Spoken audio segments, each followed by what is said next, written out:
a reminder, and two, with a commitment. And the reminder is that you people, you failed us. You asked us to take our children to school.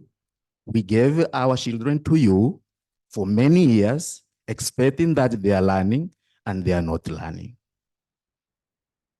That's a reminder of why we are here, because the system failed our children. And I'm talking as a parent as well, essentially, not as well, essentially.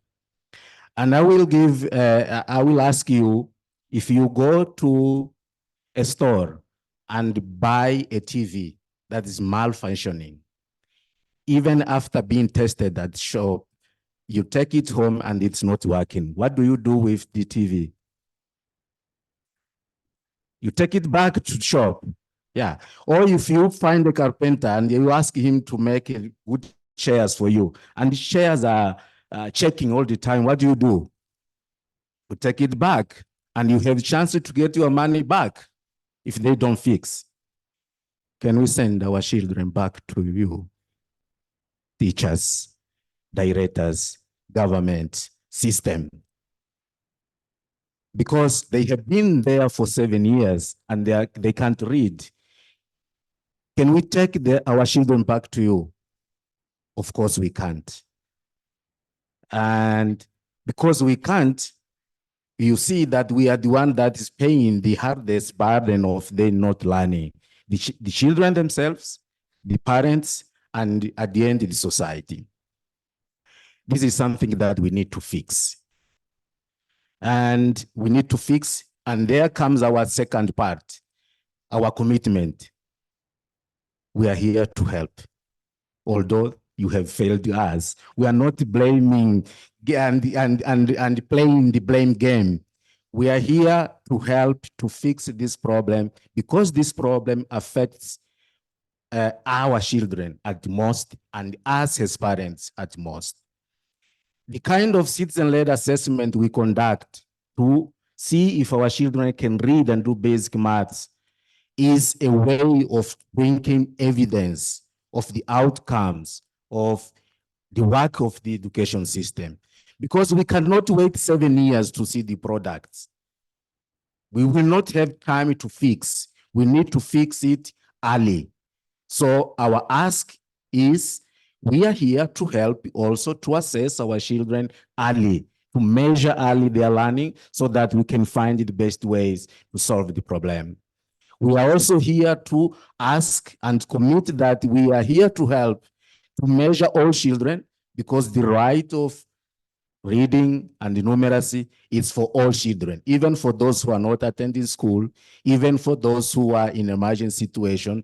The solutions that the system must think should be the solutions for all children. Can I stop here? I know you could go longer, but we'll let you stop. Thank you very much, Armando. So I heard you say that you're here to help measure learning. We don't have to wait 7 years. And I also heard, I take this one personally, that we have failed the children. And that's the one that strikes me. I want to just interlude very quickly, thinking about Kenya.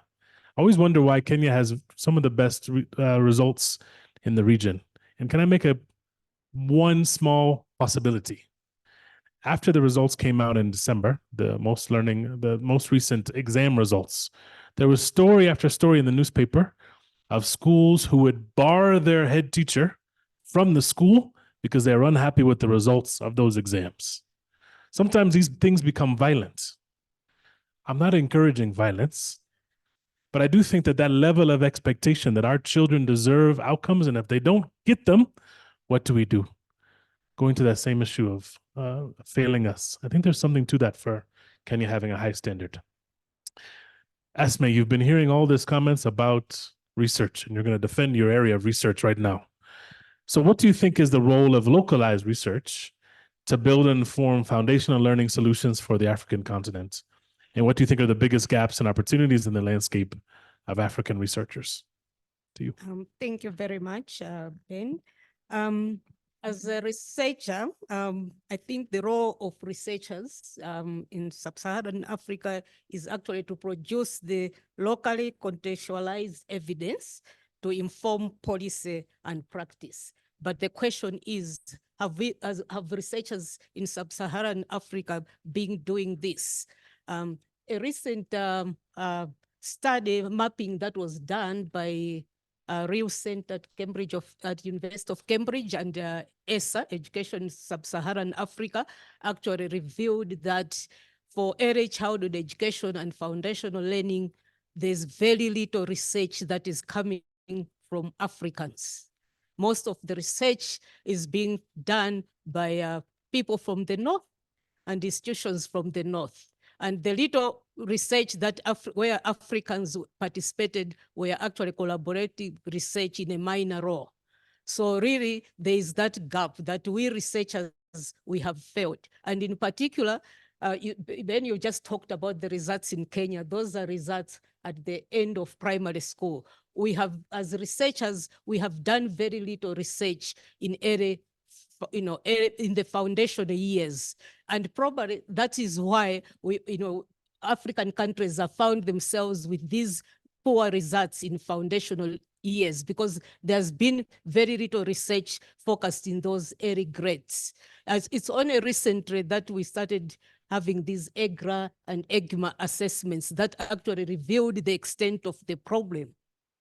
And why are we in this state? There are some challenges that African researchers have met, and that's why maybe their output has not been as it's supposed to be. So one of these challenges is the lack of funding available to African researchers.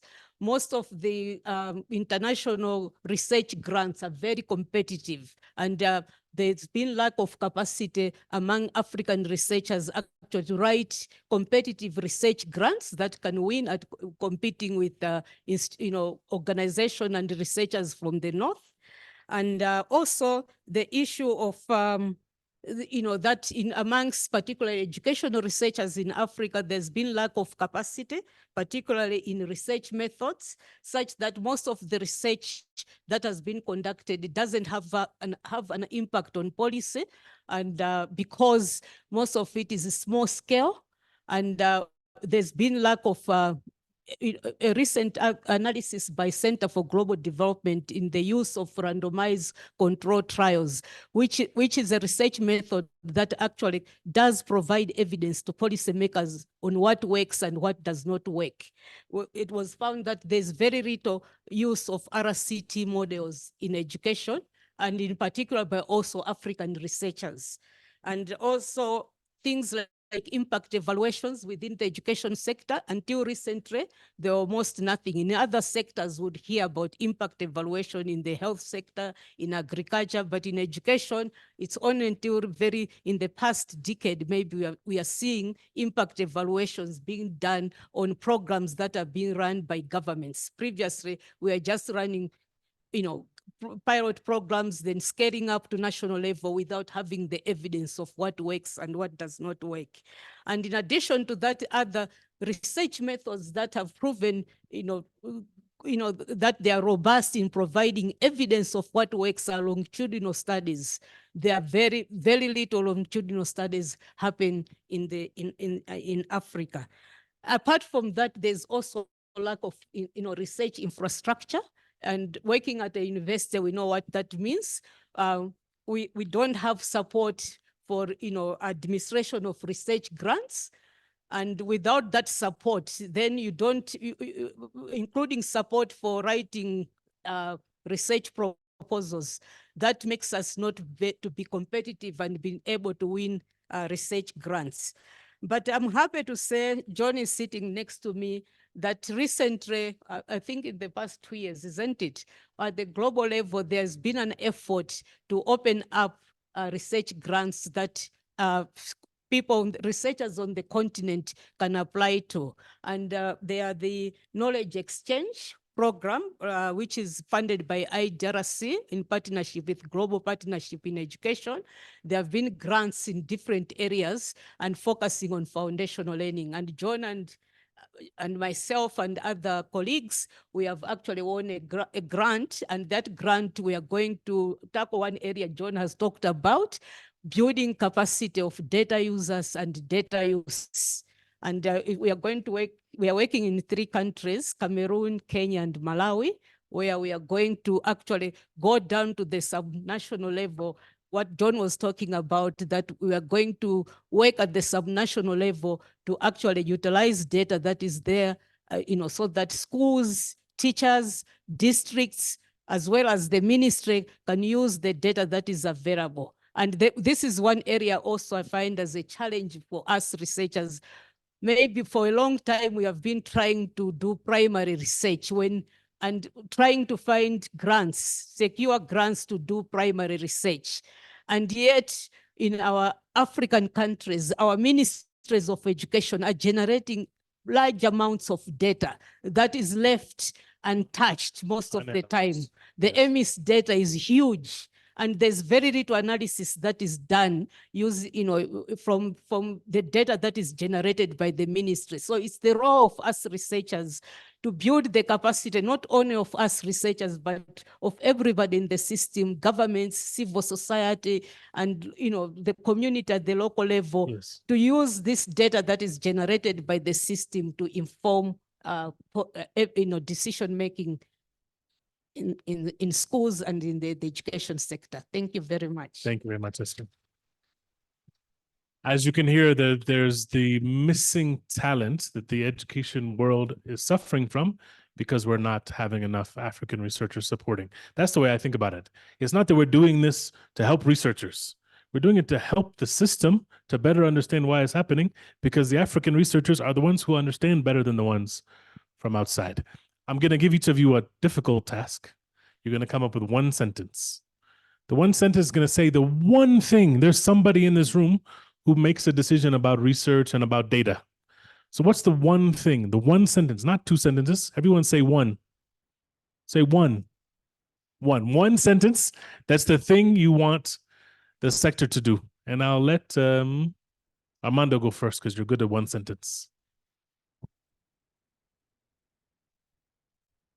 Improve accountability on learning outcomes at all levels. Thank you. Agreed. Hakeem?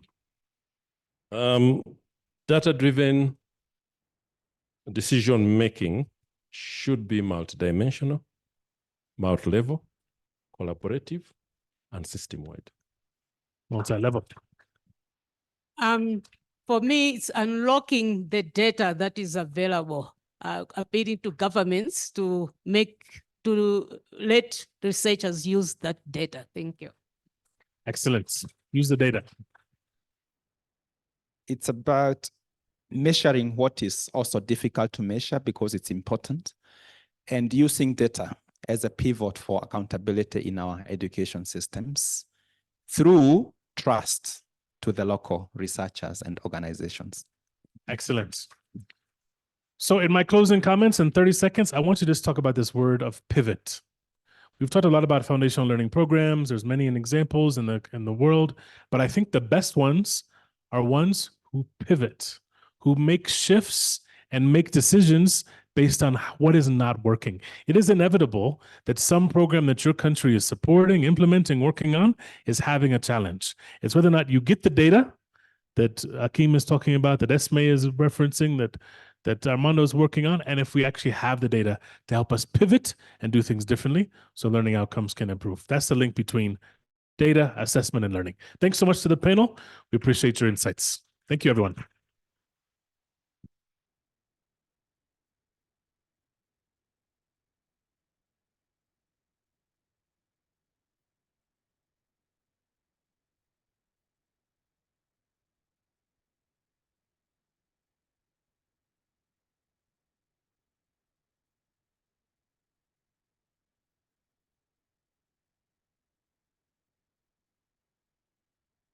Thank you so much for sharing those insights with us and bringing in the very practical dimensions around data and assessments, around research and evidence. And thank you for wrapping it all so well, Ben. So as they take their picture, we're going to prepare for our next session. It's another interactive discussion, and it's going to be preceded by 2 country case studies this time. And each of our 2 country case study presenters will come up here and share with us from their own perspective. And so the first country case study is going to be Honorable Dr. Torirai Moyo, who is the Minister of Primary and Secondary Education in Zimbabwe, sharing with us for between 5 and 10 minutes on the themes that are important to us today, the conversations of early grade instruction, early childhood education, and where the links might be. Can we welcome Honorable Dr. Moyo, please?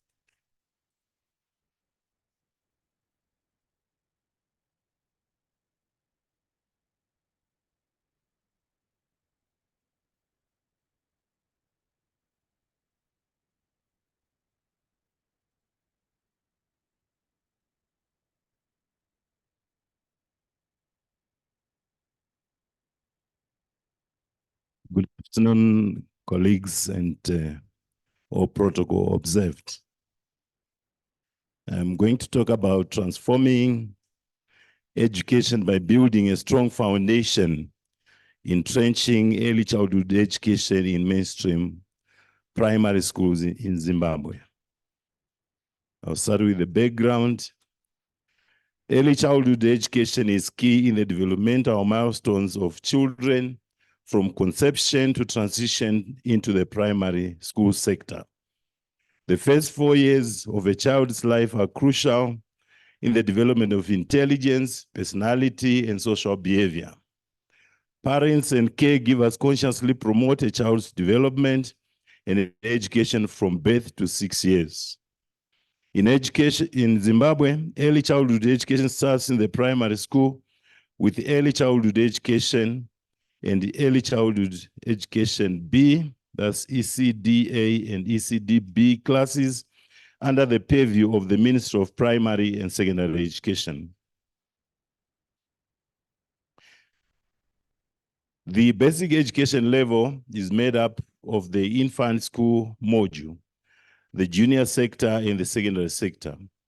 The infant school module incorporates ECDA, ECDB, grade 1 and grade 2. Grades 3 to 7 form the junior sector with standardized examinations written at the end of the 9-year cycle. The infant school module is the government strategy for providing equal opportunities for all children to achieve optimal learning outcomes. Every child is expected to access the holistic 4-year program of ECDA B grades 1 and 2. Missing ECDA and B is a disadvantage of good performance at grade 7, ordinary, advanced level, as well as higher and tertiary education opportunities. With effect from January 2014, early Zimbabwean child receives 2 years of structured quality pre-formal learning through attendance in an ECDA and ECDB facilities of the primary school closest to his or her home in preparation for grade 1 enrollment. The medium of instruction at the infant level is the use of the mother tongue or the commonly spoken language at the geography of the primary school. It includes the range of 16 local languages listed in the Constitution of Zimbabwe.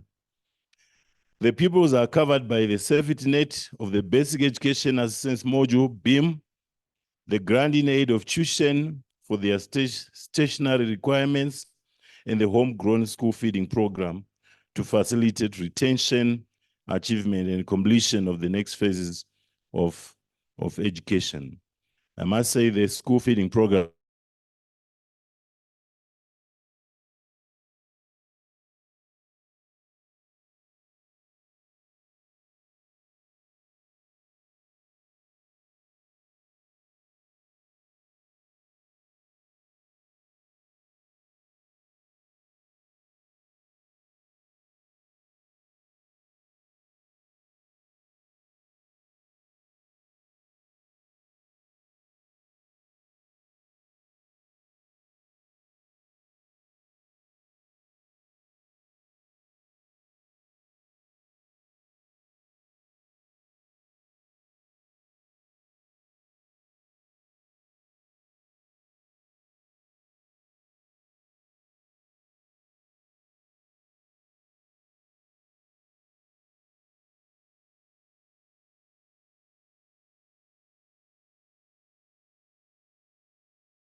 Having acknowledged the fact that this is a high-level summit discussion roundtable. For the past 34 years, my country has focused on prioritizing access to quality education. The introduction of universal primary education in 2013 and the universal secondary education grant in 2016 has resulted in significant increase in primary education. Pre-primary education equaling 1 year of formal education before primary level was introduced in 2009. These achievements, ladies and gentlemen, underscore our nation's unwavering commitment not just to providing accessible, high-level quality education, but also shaping a future of promise and prosperity, and of course, inclusivity. The education sector has contributed over the years and has received the highest national budget allocation. 22% of our national budget, that is 8% of GDP, goes to education. It's the lion's share of the budget. And when we talk about education, who are we? We serve more than 1,713 state schools, more than 251 private schools. Our learner population is 1/3, more than 800,000 learners in our country. and we've got more than 32,000 teachers. And of that budget, which is 16.9 billion, we spend 64% on primary education and 24% on secondary education. Regrettably, our investment in pre-primary over the years is something that we wish to improve on, because we only spend so far 3%. And we need to get it right.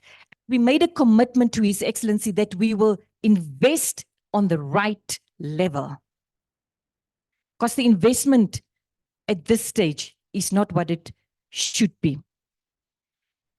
Despite the high allocations in education, we believe that spending remains skewed towards operational expenditures, impacting on the quality and the equitable access. For the past year, our budget, the major share of the budget for us goes to teacher salary at 79%. I'm not sure if it is the same in your countries where, you know, the wage bill takes the chunk and you have only 13.5% for teaching and learning materials.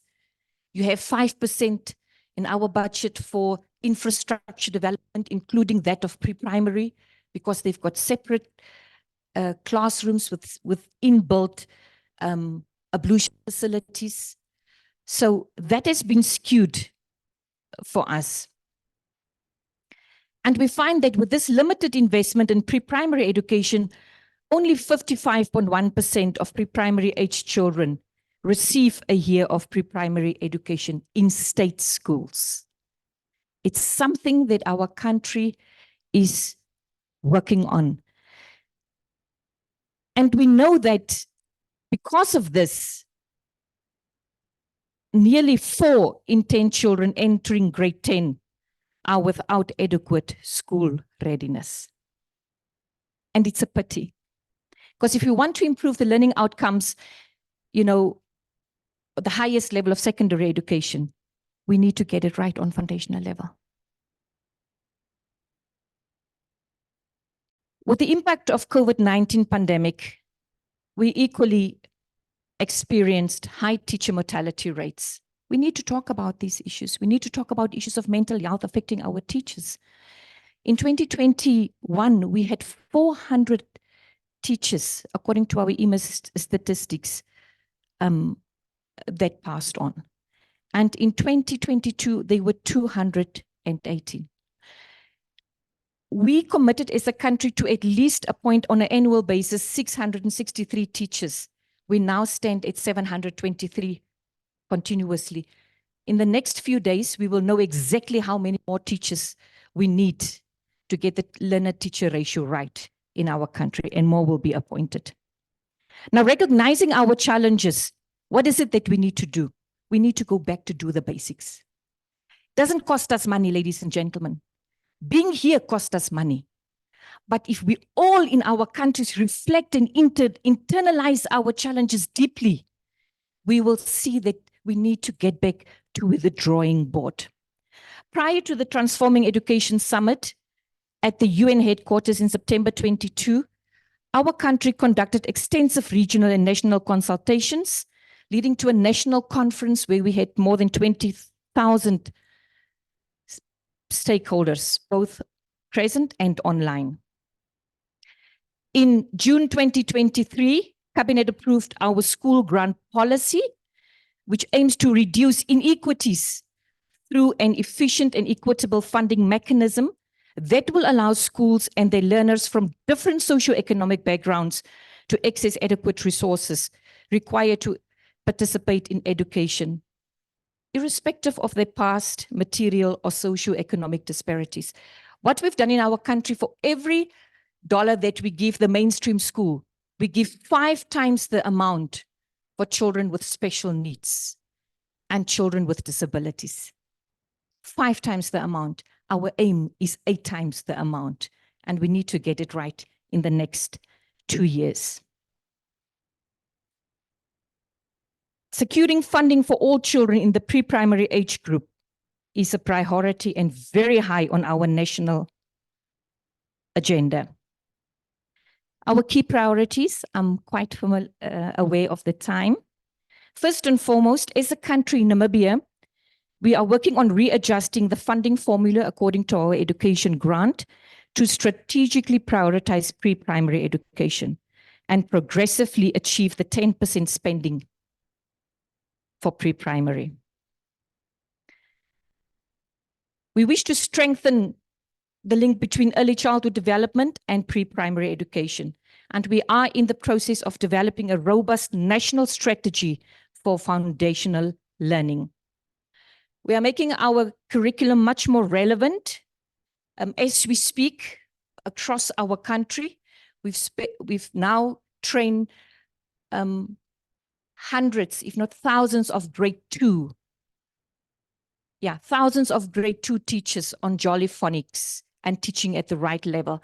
Those were projects that became integrated as part of our system, because the late president believed that in systems and institutions, procedures. So we took those projects, we piloted them, Jolly Phonics and teaching at the right level, and now they are part of our foundational skills strategies.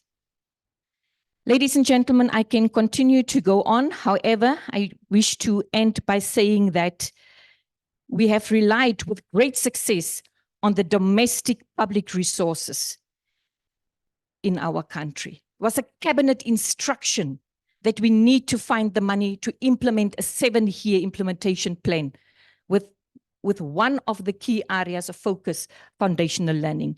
However, Namibia will continue to draw lessons from global best practices to explore innovative financing for education. If I look at the brain power, the expertise, the qualified people sitting in this room, the various levels that you're representing is absolutely amazing. The solutions for Africa are with us. We need to talk, we need to share, we need to discuss, we need to find those solutions together. I wish to end up with the words of our late president, Dr. Hage Geingob, at the 77th session of the UN General Assembly, following the Transforming Education Summit, and I quote, "Namibia commits to transformative leadership," that is at all levels, ensuring access to inclusive digital technologies and developing a strategy for innovative financing and resource mobilization. We continue to do that. I thank you.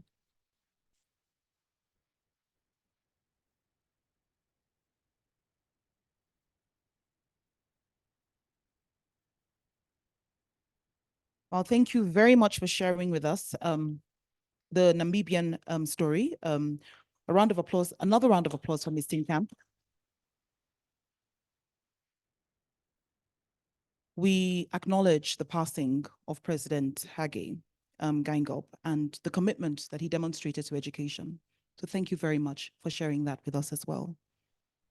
What did I hear? I heard not just data about children and their learning, but also data about teachers as well, which is notoriously difficult for a lot of countries, you know, to gather. But I think Namibia is showing us perhaps an example of how we can prioritize teacher gaps. I also was struck by the proportion of funding that's allocated to children with special needs. I think it says a lot about the priorities of society when you allocate 5 times what you allocate to an able-bodied child, you know, to one that has a particular type of disability. So thank you very much for sharing that example. And now we're going to discuss this. We're going into a panel discussion for about 25 minutes. And that's going to be led by Wangani from UNICEF SRO office. I forgot to mention UNICEF the last time. So I'm going to call her up and invite her, Ms. Wangani Grace Taulo. Please come up. Please welcome her as she comes up. You're welcome. And as she comes up, I'm going to invite the panelists who are going to be discussing a little bit more about early learning, early grade instruction, and also about early childhood as well. So first is Dr. Mwabisa Makaluza, who is the head of research and development at Fundawande. Welcome her, welcome her. Ms. Yutibe Henshaw, who's program director at the Education Partnership Center, TEP Center. Mr. Tom Vanderbosch, who is the global director of programs at VVOB. and Dr. Bele Hagos, who is the Director of Institute of Educational Research at the Addis Ababa University here in Ethiopia. Welcome.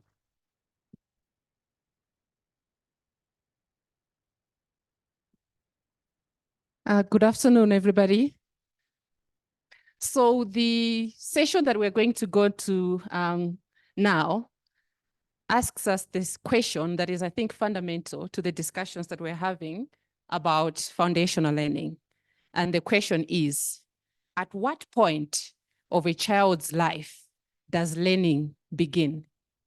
The two previous speakers, I think, have given us compelling examples of why we need to start early with early childhood education to build strong foundations for learning.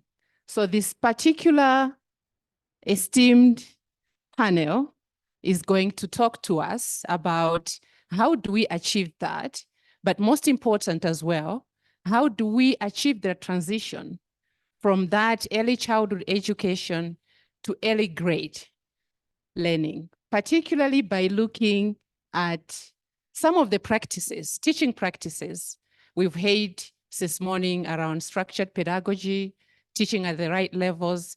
How do we integrate these in the early years, but at the same time help young children to make the transition to primary education and early grade reading? I'm going to borrow from what Ben Piper did and stick to the script, and for only one reason.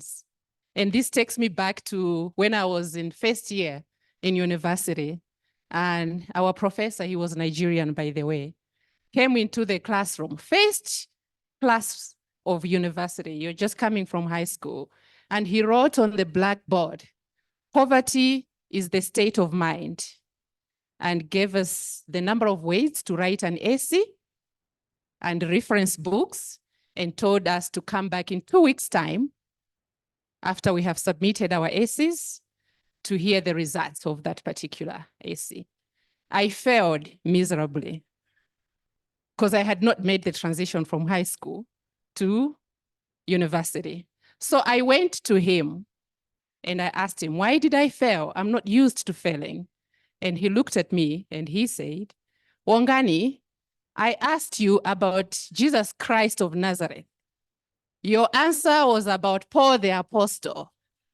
So who am I to mark your paper on Paul the Apostle when I asked you about Jesus Christ of Nazareth?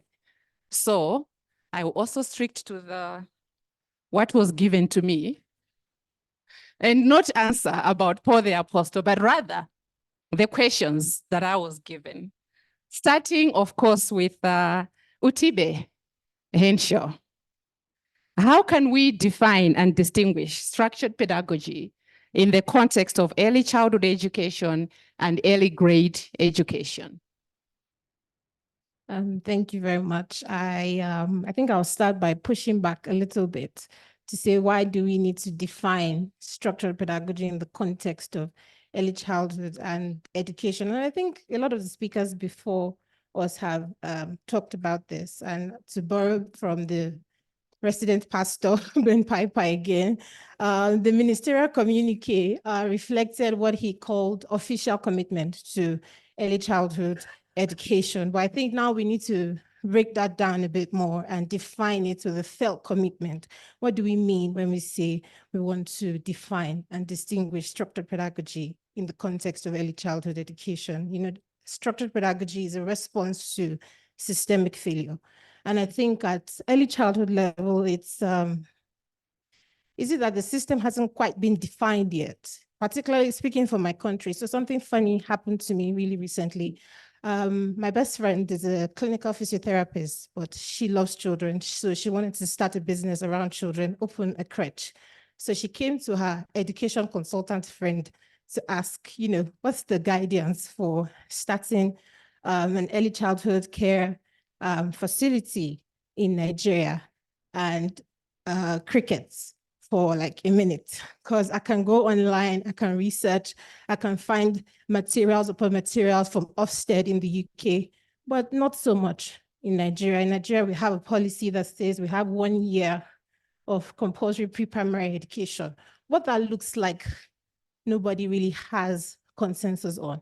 Nobody's really taking accountability for measuring standards when it comes to early childhood care and education. So I think that's where we really need to start from. And we've talked about that quite a bit today. Why do we care about children younger than 8-year-olds? You know, in Africa, we have a very community-based approach to raising children. You learn from your siblings, you learn from your environment, until someday your parents drags you to school and then they tell you to put your arm over your head. And if you can reach over, it's time for you to go to school, right? And then they teach you everything from the beginning. So why do we care, right? But there's a lot of anecdotal, should I say, evidence about how important early childhood is. Early childhood education is when their brains develop. That's when their personalities begin to show. So we really do need to answer that question about why.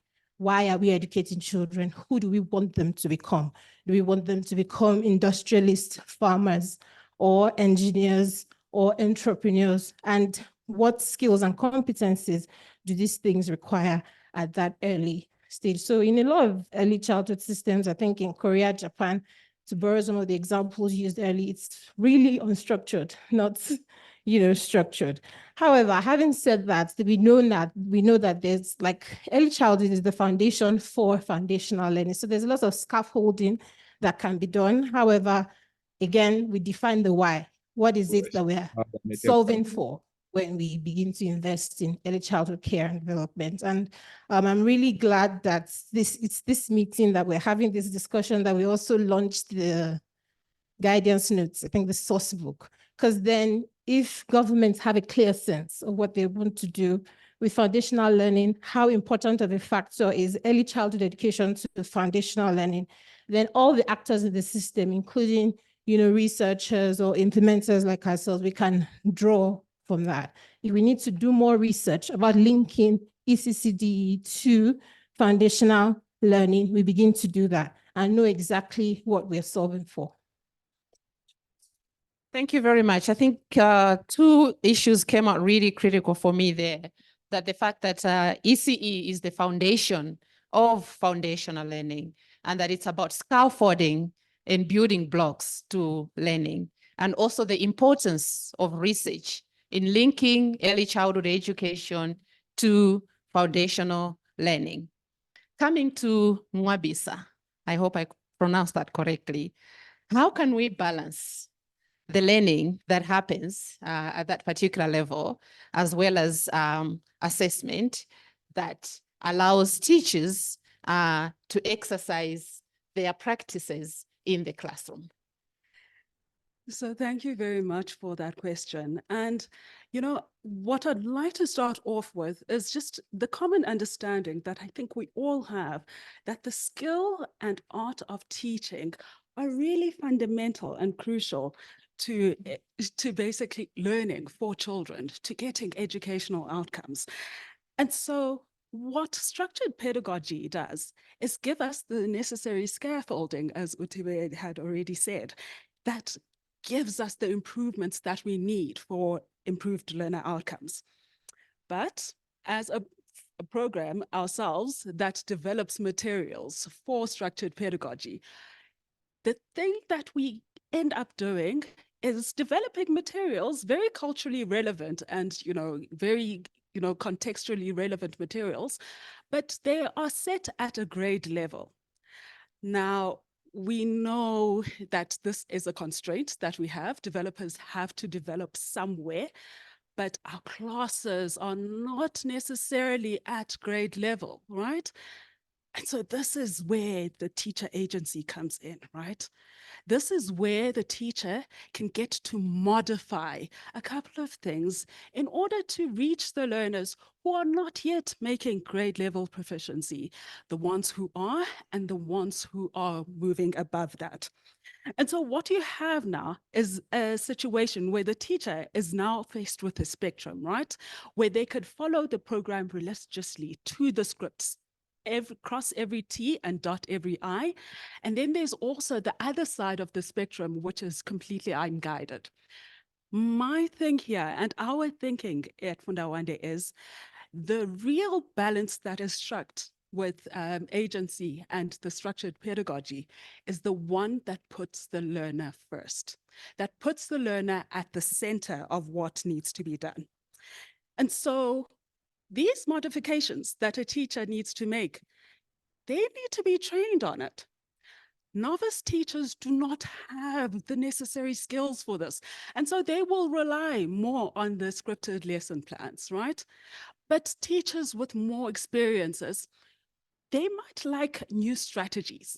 They might benefit from new strategies to get their learners, at grade level proficiencies.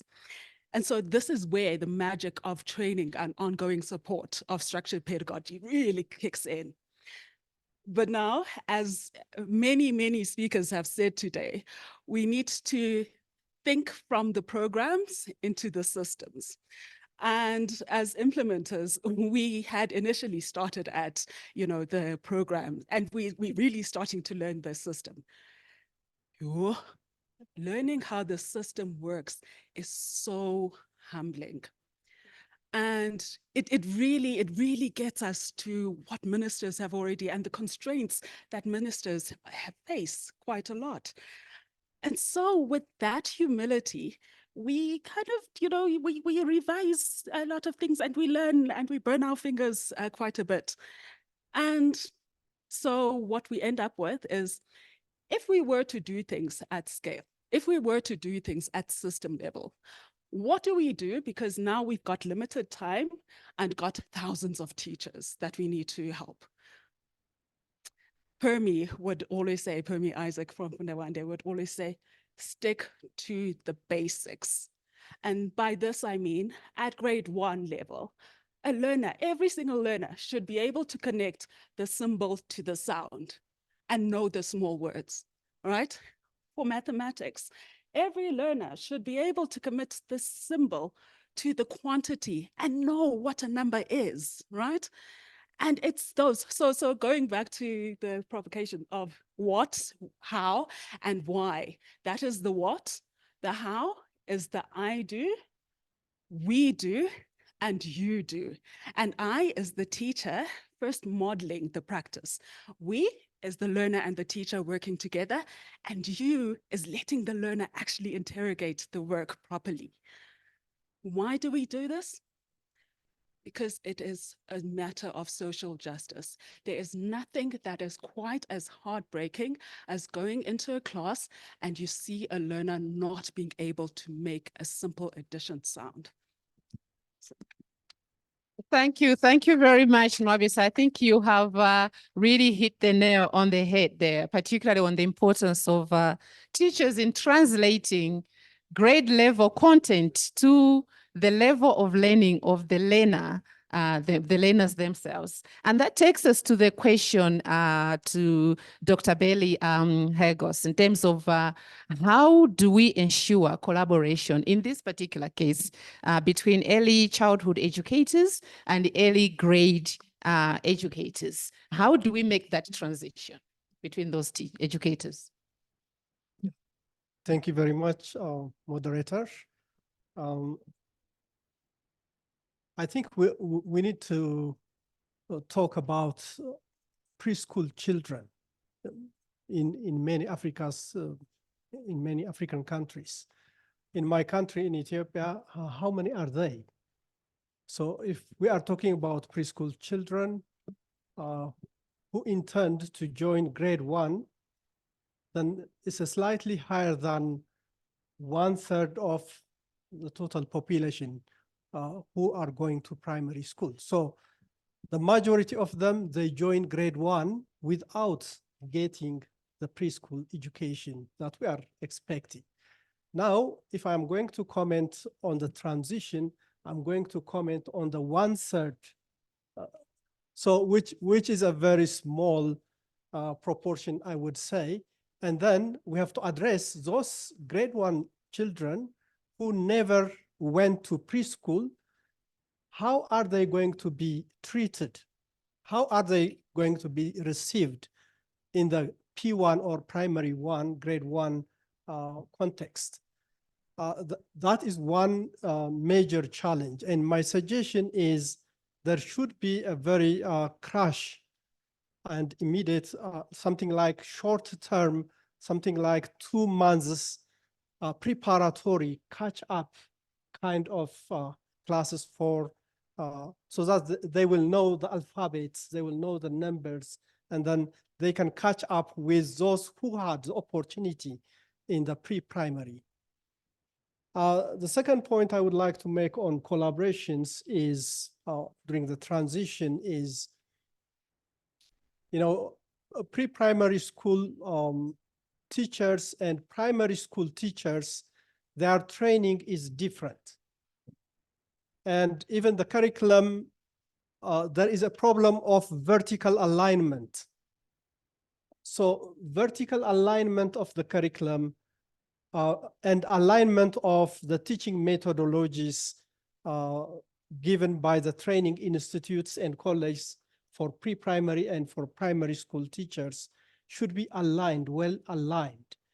And this can be done at the College of Teacher Education level and at the College of or Institute of Teachers Training for pre-primary teachers.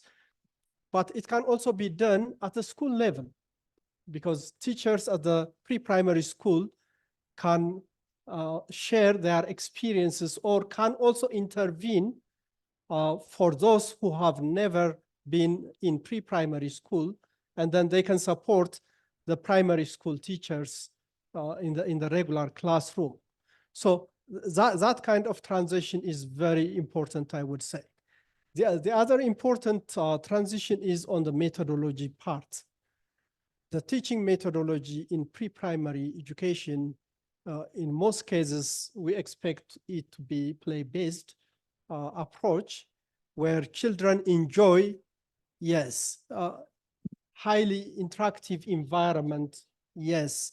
That interaction might be limited in primary school teaching methodology. So very structured and very restricted, limited physical movements in primary school. And that transition could also be smooth if we have a collaboration between educators, teacher educators in pre-primary and in primary education. Thank you very much. Three critical points there coming up from what you're saying. One, around supporting those that never had the opportunity to go to preschool to catch up, aligning the content from pre-primary to early primary, but also most important, the methodology itself in terms of how we teach these young learners. That takes us to the question to Tom van der Bosch. With all this that is being said and being suggested by our panelists, how can we ensure the implementation of ECD policies in the sense that they should be strengthened in the context where I think the most critical aspect of the workforce for teachers and caregivers is actually insufficient, particularly when it comes to supply? Thank you so much. And wow, stick to the basics. I like that because we know what works. We have to stick to those basics, especially in the early years. We know that quality early childhood education programs work. We know that structured pedagogy programs work. We know that remediation works. We know that teaching at the right level works, and they can work at scale.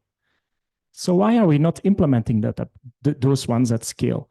Is there anyone in this room who is not convinced that these programs can work at scale? You can now leave the room. Nobody is leaving the room, so we are convinced. So what is missing? To me, it's mainly a resource requirement. How do we convince people outside of this room that these basics are important and that we have the tools, we have the technical capacity to make the change happen and to make that change at scale? How do we convince not only ministers of education, I think they are inside the room, they are convinced already, not only educational professionals, not only donors, but how do we convince parliamentarians? How do we convince ministers of finance? How do we convince heads of state to stick to the basics and that the return on investment of sticking to those basics is paying off? I think we have to make it personal. For instance, imagine walking into a Minister of Finance office or meeting him at a luncheon or at a dinner. What would you say? What are you going to say? Are we going to say that the Global Education Evidence Advisory Panel in their latest Smart Buys report recommended all of this as good buys? Or even better, is that going to convince him or her? The best that we can get out of that is maybe that official commitment, but maybe not the felt commitment. So we have to make it personal to that Minister of Finance. What about asking the Minister of Finance, do you have a child in early childhood education? And he or she will say, no, my children, they are grown up, they work. He or she will feel so pleased because you guessed that he or she was a lot younger. But he will also say, but I have this niece there in a kindergarten. So then you ask him or her, why is that niece in kindergarten? He or she will start explaining, yeah, she's learning some drawings there, some shapes, some basic numbers. And the Minister of Finance will be telling you about that niece's early childhood education.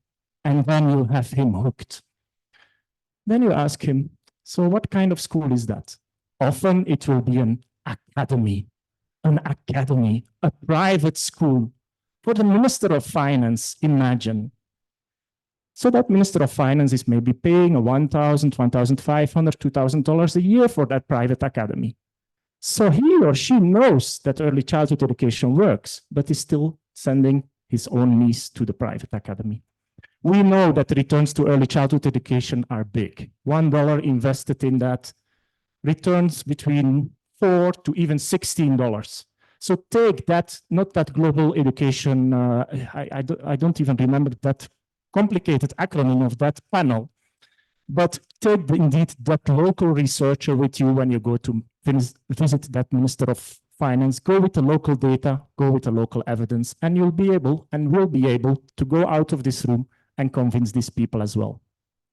Thank you, thank you. I think it's just reminding us that we all agree that we need to go back to the basics, and we are all agreeing on the number of factors that work, but it's moving from what works to putting it into action. And how do we convince policymakers? By giving them the evidence, by giving them the data, and by giving them compelling statistics of why that investment is critical.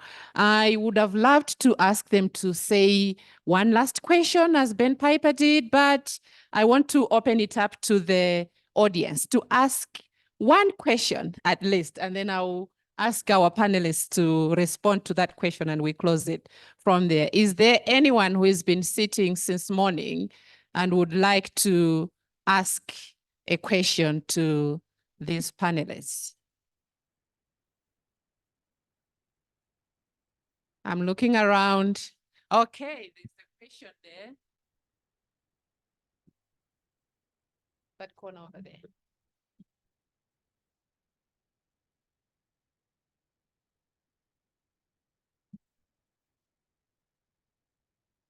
Thank you, the panelists, and also for the organizers of this conference.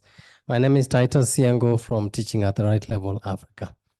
And I have my question is around the discussion. I think Nwabisa talked about culturally relevant contexts.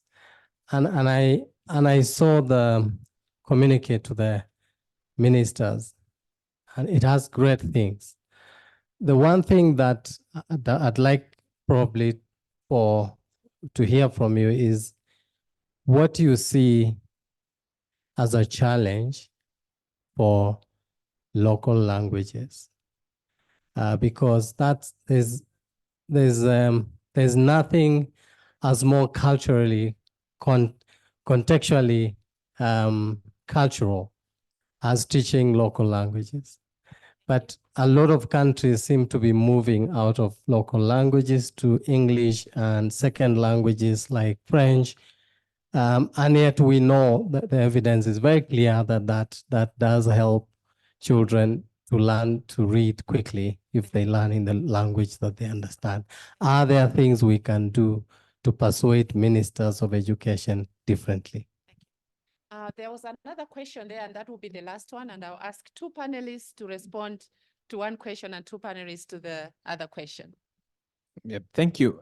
I'm wondering whether anything can be done about also children 0 to 3 years, a continuum. And there's a lot of evidence now to show that the struggles we have in early grades actually is also because of parenting. And our parenting styles actually work against a lot of the good work happening at the school. And mostly because, children, parents don't know, for instance, how important it is to let young babies ask questions. They discourage questions and so on. And then the school is trying to teach problem solving, and you see that kind of disconnect. So I don't know how we could have a continuum where also the parent is part of the story, not just teachers. Thank you. Let me see who wants to answer the question on the language. Maybe Professor on the language? And you want to speak on the language? Okay, then we'll have Tom and Utibe speak to the second one on 0 to 3. Let's start with the one on the language.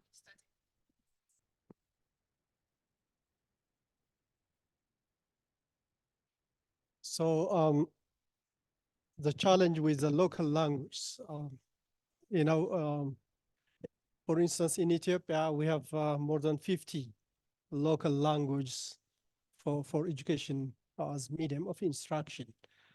And there are assessment results. Children, whether they are learning in their local language, and the results are not encouraging. Despite children are being taught in local language, still children are not learning as expected. And the challenge here is what Benjamin has said, how do teachers teach? So that is a challenge. Are our teachers adequately trained to help these children acquire, learn the basics? So if you take the pre-primary school teachers in my context, many teachers are untrained teachers. They are given training for a week, 2 weeks, 1 month, etc. So which is inadequately trained teachers, and poor methodology, teaching methodology can contribute to the low learning outcome records. So one of the challenges, the language is an opportunity. They are learning with their mother tongue, but then how teachers mediate and facilitate the teaching learning is the basic challenge, I would say.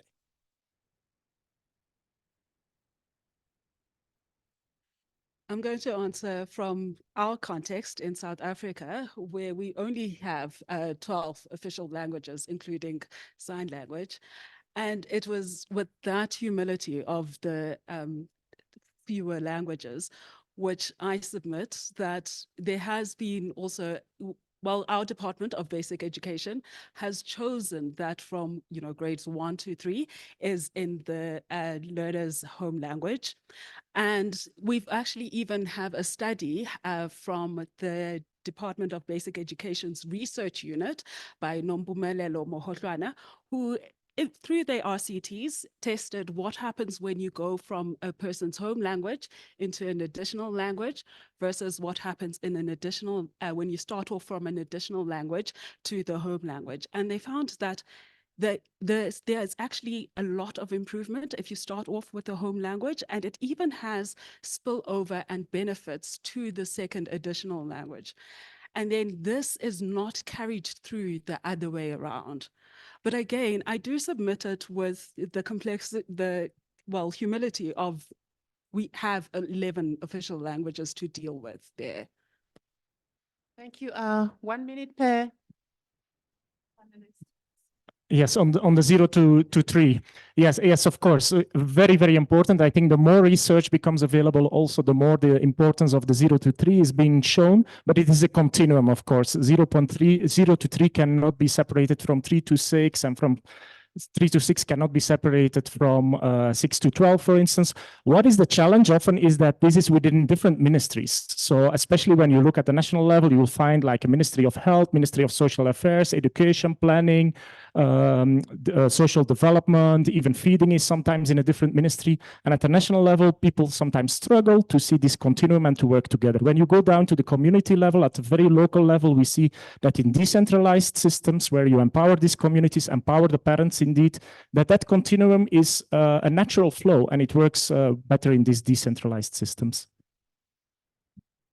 Yeah, I think seconding everything he said, but also to add that we do need to strengthen engagement between the school or the education system and parents. So having experience implementing the citizen-led household assessment of learning at homes, you're assessing a child on literacy and numeracy competencies, and you have the primary caregiver beside you waiting with a cane, just waiting for the child to get it right, because in that parent's mind, that's the purpose of learning, pass or fail, right or wrong. And it's too early, particularly at this stage, to box children into right or wrong. At this point, it's about questioning things, understanding brain development, really. So there's definitely a lot of sensitization that needs to be done. And this is where, again, bringing it back to national ownership or subnational, filtering that down to the, lowest levels. What does it really mean when we're delivering, early childhood education? What do we want to get out of it?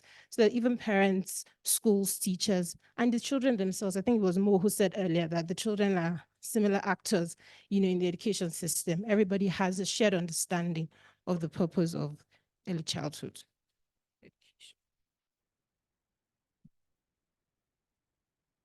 Great thanks there to our panelists. Just to sum up a few things that came up.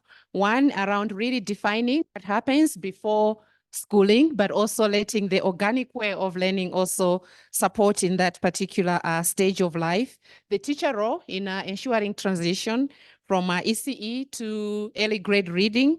The elements of understanding that we have the basics of what works, and we just need to convince policymakers to invest and make decisions around that. The issue of language came up and how we can integrate that into improving our foundational learning, but also starting as early as possible with stimulation, with involving parents. So great thanks to our panelists, Professor Hegels, Utibe, Tom, and Wamisa. Thank you so much.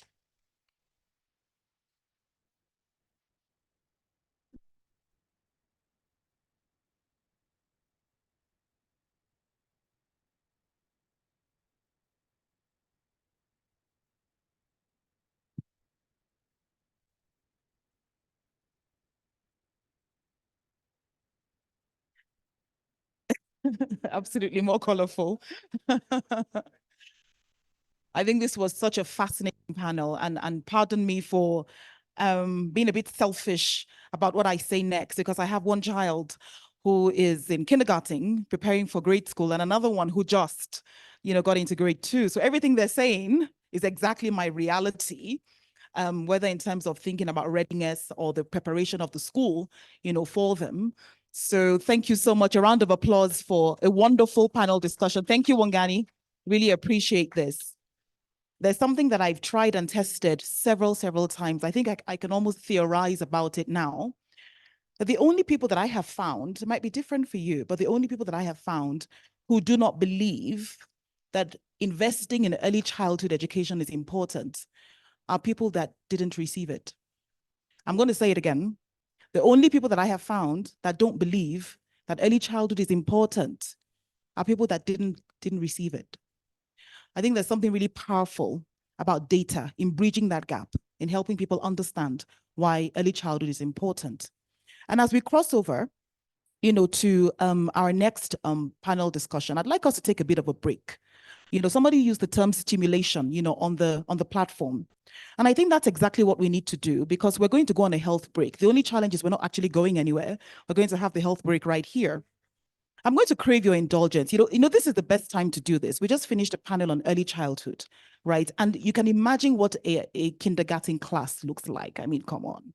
We know what a nursery, we know what creches are the most noisy, the most joyful places. So I'd like us to please stand up. Trust me, this is in the interest of your health as well. So please, I crave your indulgence to stand up just for a few minutes. We're going to do a little bodily exercise, but before we do that, we're going to take a few deep breaths, right? Some people need it more than other people, right? So a few deep breaths all together. In, hold it at 3. 1, 2, 3, release. In, hold it. 3, 3, 2, 1, release. One more time. Deep, deep, deep. Hold it. 3, 2, 1. I hope people are feeling more relaxed. Not too relaxed, please, but just more relaxed. There's some activities that I like to perform with my kids. Once again, you will indulge me, right? Don't be upset with me. But I think they're fun. And this is the time to do this, isn't it?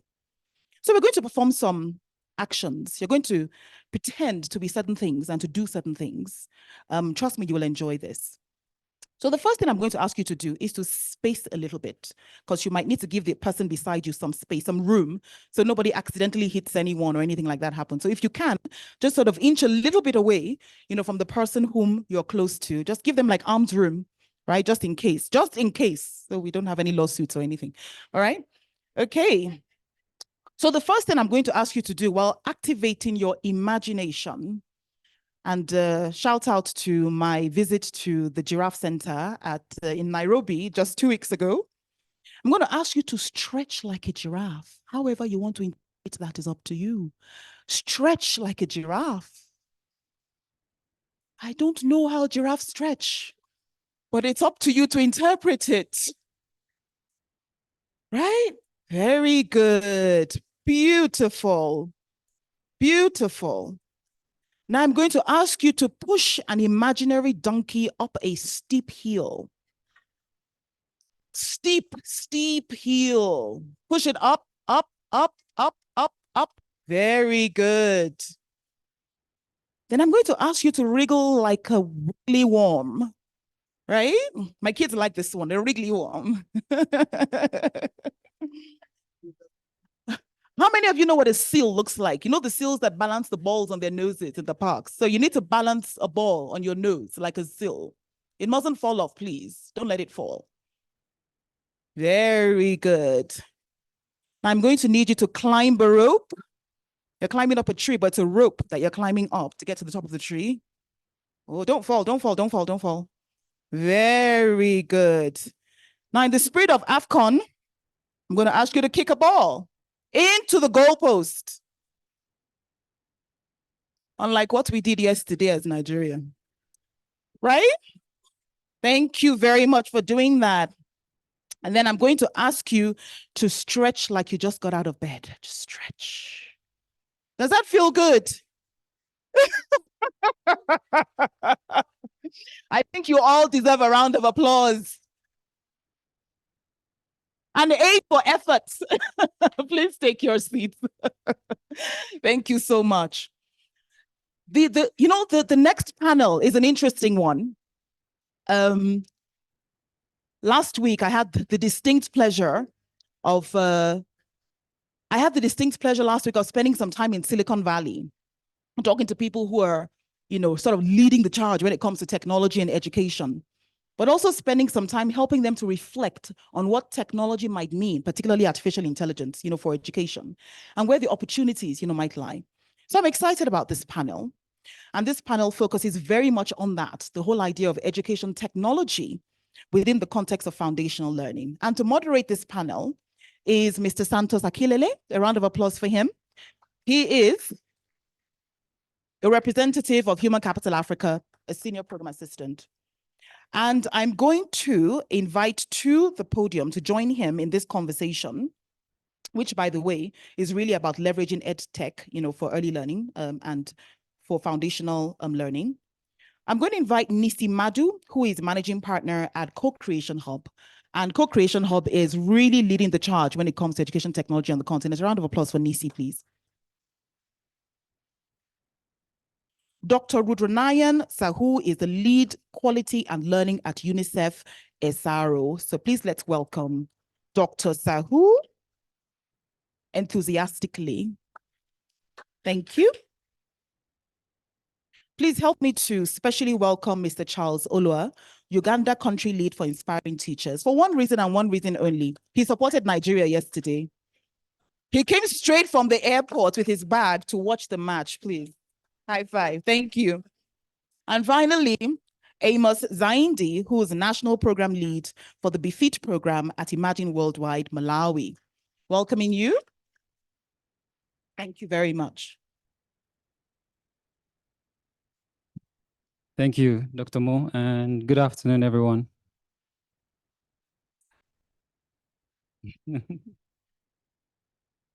So a wise woman once said that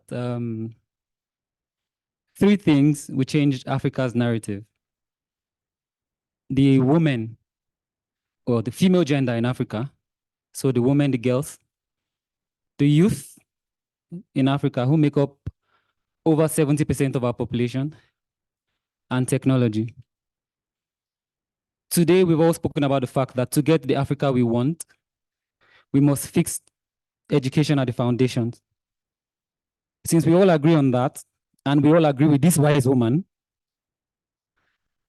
we should then discuss how to use technology to fix the foundations, isn't it? So we had a panelist who read questions, and the ones who have questions from their head. I'm the one who's going to read from here and pretend I'm not saying it. So Nisi. In the last 3 years, everyone in Africa would see that there's been a boom in the spending on technology. Startups have been, becoming unicorns in Africa. We know Flutterwave, we know Paystack, but just 3% of the spending in technology goes to education, edtech solutions. Nisi, we've talked about this before. What are the major barriers you think are causing this problem? Because this is a problem. If there's 3% spending on technology just going to edtech, why is this happening? What are these barriers? What are the bottlenecks? Let's hear. Thank you so much, Santos. Good afternoon, everyone. It's an absolute pleasure to be here. I want to start by saying that I was very pleased to see that technology was one of the pillars on the ministerial communique presented by the Honorable Minister of Education in Malawi. And also to hear her talk about the importance and the power that technology can provide us. And the truth is that the scale of the learning challenge that we're dealing with really requires effective edtech solutions. And now to what Santa said, over the past 3 years, there's been a buzz in the technology space in Africa. And with a lot of our startups seeing significant, investment. And when we're talking about this investment or funding, it's commercial investment, venture capital funds. However, we're seeing a lot of attraction to fintech, agri-tech, logistics, every other sector, apart from edtech, and edtech getting just really, really pinch, small pinch of the pie. And why is this? And edtech companies, on the continent really are competing in a very commercial space, for funding and resources, along with other, other startups. However, they exist within the public, space, getting a lot of support from the public sector. And now if we're looking at the VC or the commercial side of things, a lot of venture capitalists do not really understand edtech or education on the continent. And there's this thing that you don't invest in what you don't know or what you don't understand, right? And they also do not have a lot of capacity to support these edtech startups. And so, they're standing aside from, making investment in the edtech startups. There's also the bit around the fact that the kind of funding that we need within the edtech space is really patient capital. And we know to a very large extent that the funding from this is anything but, patient. They're looking at how do you make multiples of the investments that you're putting within the startups that you're investing. And now if we look at the industry side of, of this, we're not seeing a lot of support for locally backed or locally developed edtech solutions from government on the continent. And we know that if we look at, getting to scale with edtech solutions, a lot of the children who would use these solutions are going through the public education system. And that's for a lot of, different factors. One is we still do not have enough body of evidence about what works when it has to do with leveraging technology for education, especially within the FLN space. So when we did, looked at the data for 2022, out of the 212 edtech startups that got funding on the continent, only 12 of them were focused on FLN. And so there's a lot of work that we need to do to begin to incentivize the creation of quality solutions in that space. Also, for the edtech startups themselves, right? There really is very limited incentive to build for children in underserved communities or within the public space. And then when it comes to developing really rigorously, pedagogically rigorous solutions, they do not have the capacity to do that. Some of them don't have the access to the stakeholders required to co-create and build the solutions. And there's also the bit of just focusing on profitability as opposed to ensuring that the solutions actually deliver on learning outcomes.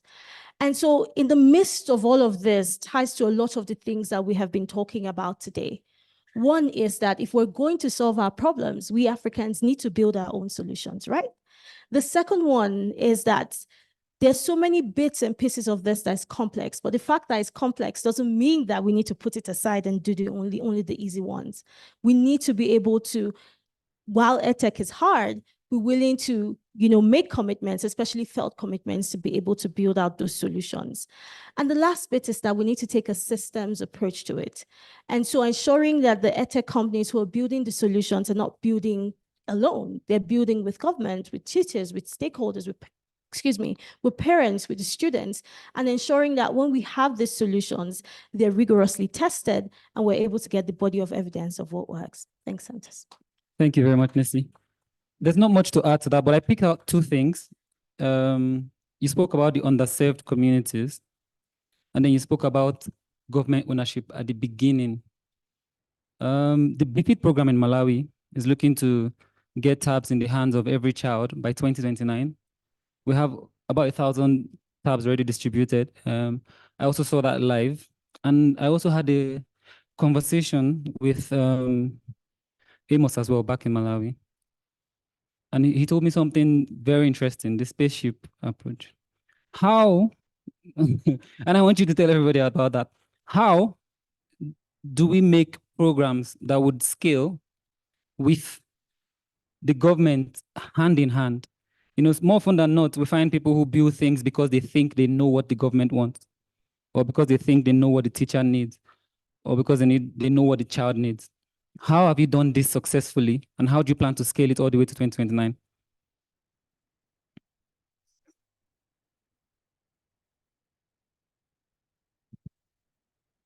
Thank you very much, Santos. I'm happy to share an example of what my minister this morning talked about in terms of commitment. And the BFIT program is an example of changing the commitment into action.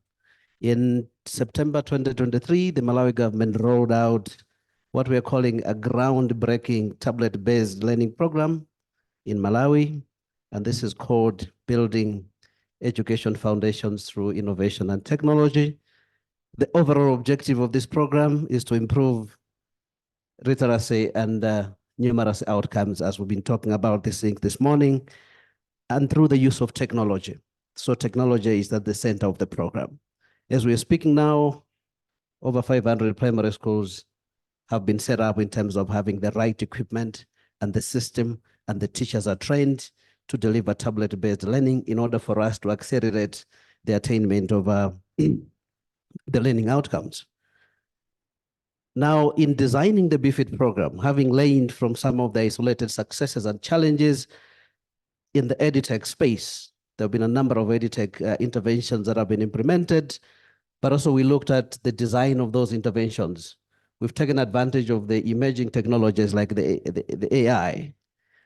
But also in Malawi, we have 9 years of piloting in terms of what works in the EdTech space. We designed the BFIT program with sustainability at the center of our considerations. So I'll share some of the key examples on how a program of this nature can really get designed in a manner that it can achieve its intended objectives. Number one, the BFIT program is Malawi government's commitment to strengthen foundational learning. Therefore, the government is the lead implementing agency with all the non-government stakeholders supporting the government.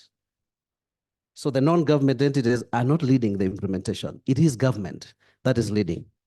Number two, we designed this program using the system strengthening approach.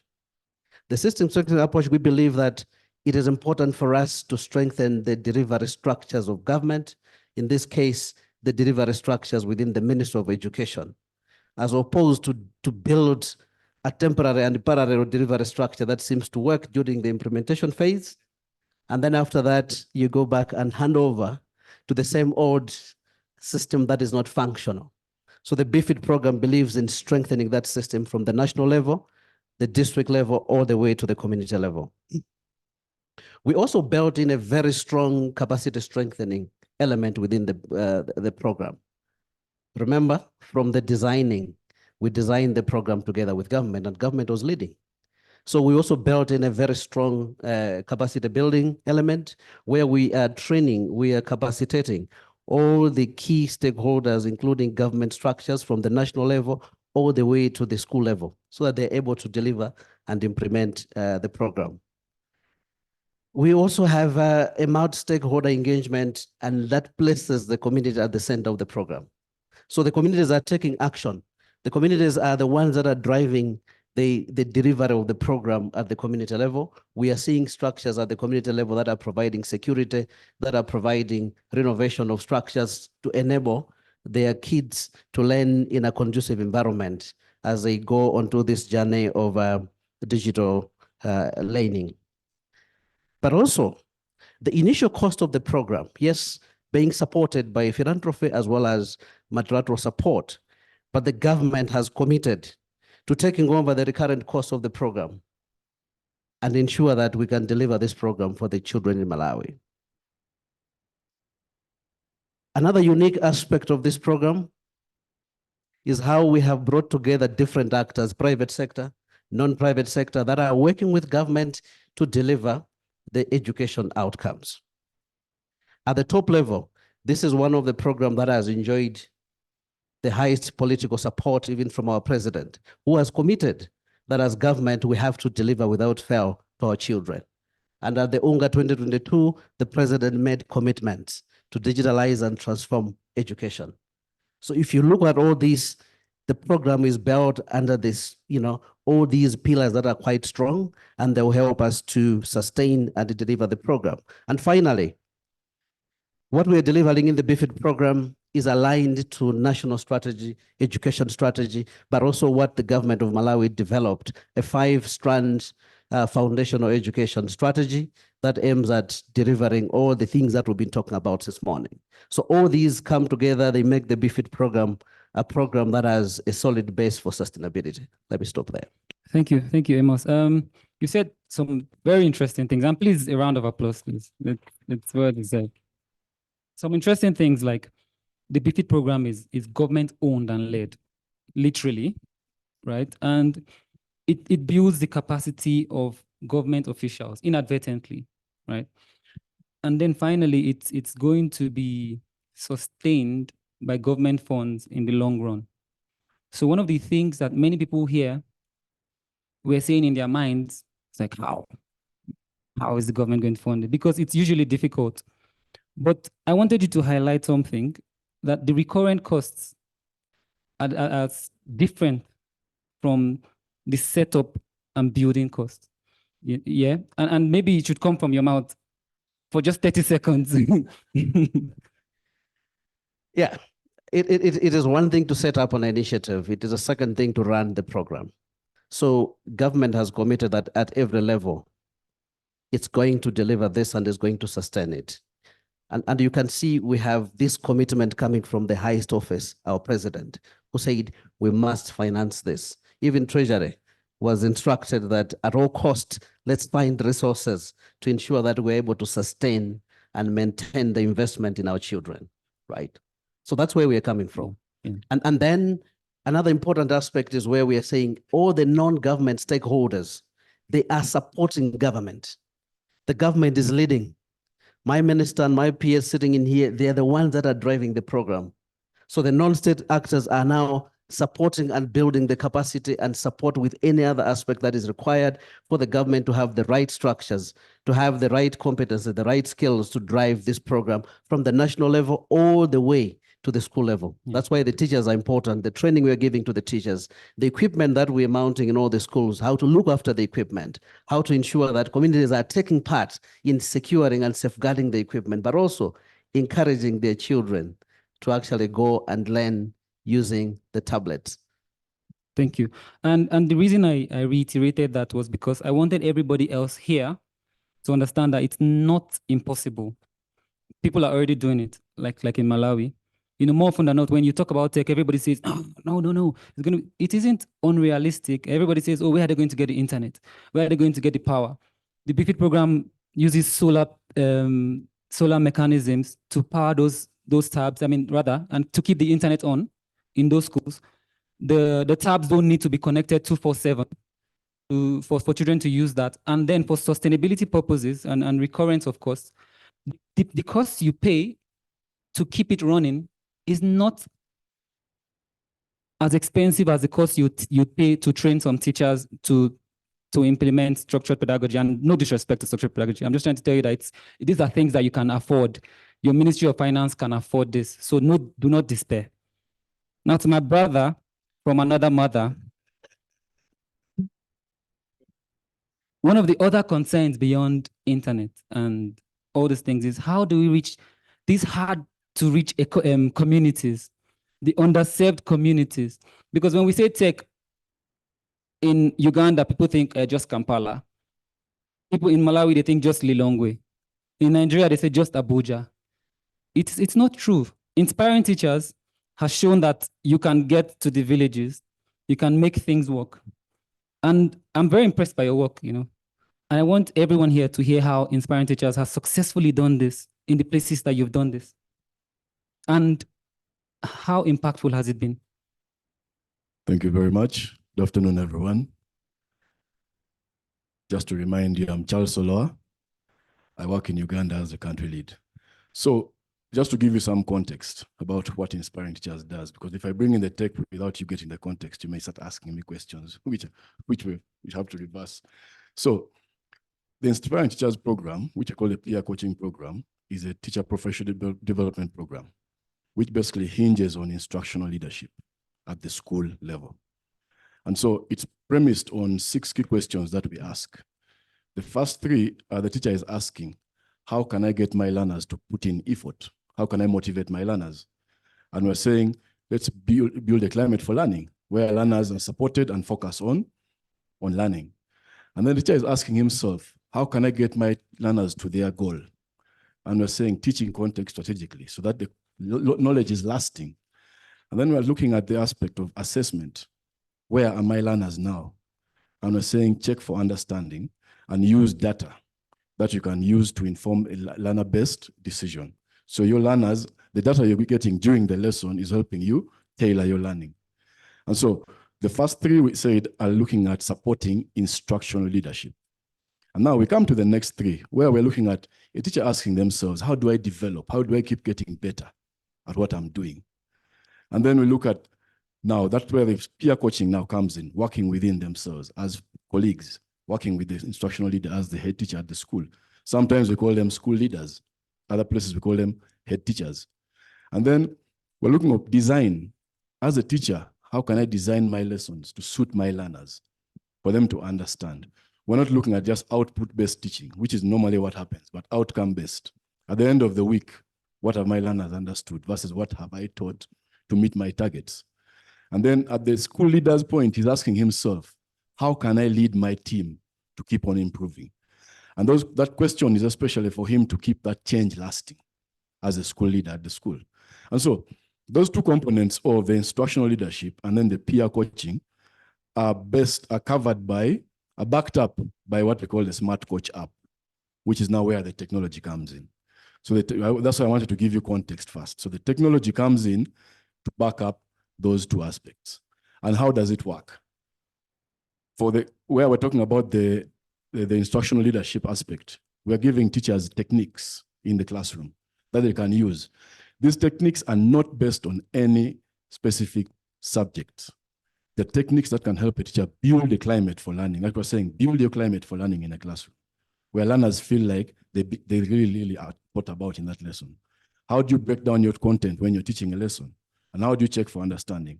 What can you do? For example, in most of our schools, you don't get teachers using turn and talk. Even us as we are here, if we are facilitated and first discussed with your neighbor, and then we can share, that sort of puts your mind into thinking processes. It tells you, okay, let me start making the wheels turn. And also things like cold call. I'm sure in all of you in your classes or in your programming, even as we are here, if we start asking questions, only a few people's hands will keep going up, not because that's how nature designs us. We prefer other people to answer and wait for how they are asked it. But now a cold call is designed such that I'm not asking anyone who has put up their hand, I'll choose randomly. What does that do to all of you right now? If I said I'm going to choose randomly, what would that do to all of you? Wheels would start turning. Not so. So that helps learners stimulate thought. Those are the techniques we're teaching them in classroom, not the usual rote memorization, ABCD. Me, I learned ABCD, E, F, G, H, I, J, K. That's how we learned our alphabet. Then Dr. Ben Majamin came to Uganda and told us there is phonics. I'd never heard of phonics in 2009. So this is where the technology now comes in. Now, as teachers are doing all these techniques, what happens with the technology? There are videos recorded how to carry out each and every technique. There are 27 of them in the classroom.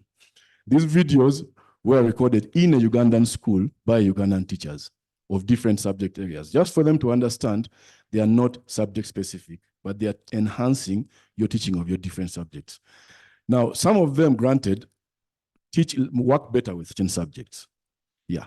But at the end of it all, it's just how do we improve their teaching where learners are engaged. And so these videos are not, are downloaded during trainings. And so after that, you don't need data. So for example, if this was a teacher professional development training, everything would be downloaded onto their phones. And then after that, they will not require any more data. They can work offline. And so then they review those videos as and when they feel they should work on them. Another aspect that we're looking at is for those schools where they can actually carry out peer observations, there's an observation tool already embedded in there, which is one of the biggest challenges teachers face, observing each other. How do I then mark? But this is designed for you to just see what we call behavioral actions. What do you see? What do you not see? And then it generates for them feedback. We also have a voice note capability. Most of us can type. These are rural teachers who have not typed. Even most of their WhatsApp messages are voice notes. And this is actually tailored to their demand. They asked us and said, we can't type. We're just getting exposed to technology. And then if we were to type in our local languages, the message would get lost. Why can't you put a voice note capability? And so now the feedback they generate from class is recorded via voice notes. So that gives the teacher whom they've been observing more comprehensive feedback. What is this showing us? Even the head teacher has his meeting facilitation in what we're calling effective facilitation, where the school leader comes in terms of now instructional support. That our biggest challenge in our schools has been that head teachers never know how to conduct meetings. They are thrust into those positions because of the experience they've had in teaching, but no leadership training at all. So none of them knows what to do, but now we've given them a structure. This is how you can conduct a classroom meeting. And these techniques are structured on a weekly basis. So in the app, all that is in there. As they go through the meeting, teacher attendance is tracked through the app. And then they've asked us to also add learner attendance, which we've also added in there, which is something that created even more buy-in because it's something that is helping them do their usual jobs, their day-to-day activities. What is this showing us now? teachers are really, really enthusiastic. They're excited because they're saying, especially with the videos, normally we go for a training. When we sit in the training, we shall be facilitated. And then when we reach, we forget exactly what they told us to do. But now with the video, I can look at it and get exactly first-hand information as and when it was at the training venue. So nothing is lost between that cascade of training. The head teachers are saying, I didn't know how to facilitate meetings. But now with that guidance, at least I have a structure of how to follow in terms of carrying out these meetings. And because these videos are downloaded, we don't have issues of saying, I don't have data. Download the big videos. And even for the instructional, the peer coaching aspect where they observe each other, by the time a teacher logs onto WhatsApp, that data goes on its own. It is so minute in terms of its weight in kilobytes that it doesn't take up any of their data. And so that has also helped us not actually provide data. So that, because that would not be a model that I'm sure any government would sustain. But like Dr. Ben, you said earlier, designed for scale. This program at the school level, handled by the school leader, by the teachers within the school. We feel even if the government said we can replicate this, this would be a good model to replicate because there's nothing new we have added to any layers, except for the fact that technology has come in. And as we know, we are going into a future where technology is backing us up in our learning. Thank you very much. Thank you so much, Charles. And I think what interested me the most was the fact that you've considered every level of accountability and left room for changing, right? You've used the process of assess, analyze, take action, assess again, analyze, take action. And it comes from a place of, to do that, you must have no ego as a product creator. And so if you're building technology tools for students, teachers, you must keep your ego aside and understand that I might be starting wrong. I must leave room to be corrected as I learn. You know, more often than not, we have people who I created this app and the teachers don't want to use it. You know, I'm the technology guru who made something for them, but they're not using it. Did you ask them what they wanted? How many surveys did you implement while, building this tool, so to speak? So one of the first things we did was do an access assessment. What is their level of access to funds, to smartphones? But above all, what level of technology of the smartphones are they using? So the app is designed for the cheapest level Chinese smartphone, which you find at level of Android. I'm sure none of you have ever heard of Android 5 by now. If you give you a device with Android 5, you'll throw it away. But it can work on Android 5. Most of us are now at 14, right? Yes, 14. Yeah, this can work at Android 5.2, which is a 2015, I think, Android version of a phone. So that's one of the key areas that where we sat with them. What devices do you have? Even just knowing which type of devices have more glitches with the technology, because not all of them work at the same rate. Certain devices face more glitches. So every time we get feedback, we ask, what device was that? So we've now created a database where now whenever a name comes, we know that is this device. So it consistently is that type of device facing the challenges. And so we did that, yes, with them all and ensured that we worked. And then actually what we have a moniker, we say design with them, not for them. I wanted it to come from your mouth again. So Rudra, UNICEF has been on the forefront, of integrating technology in education pretty much around the continent. And I know very much about the TMIS system. So that's the Teacher Management and Information System approach. I want you to speak about the data-driven ways that this has, first of all, improved teaching, improved learning outcomes, because it looks like a very beautiful idea from outside. But I would like to hear, the evidence that you've gotten from this, how much learning you've gotten in the process.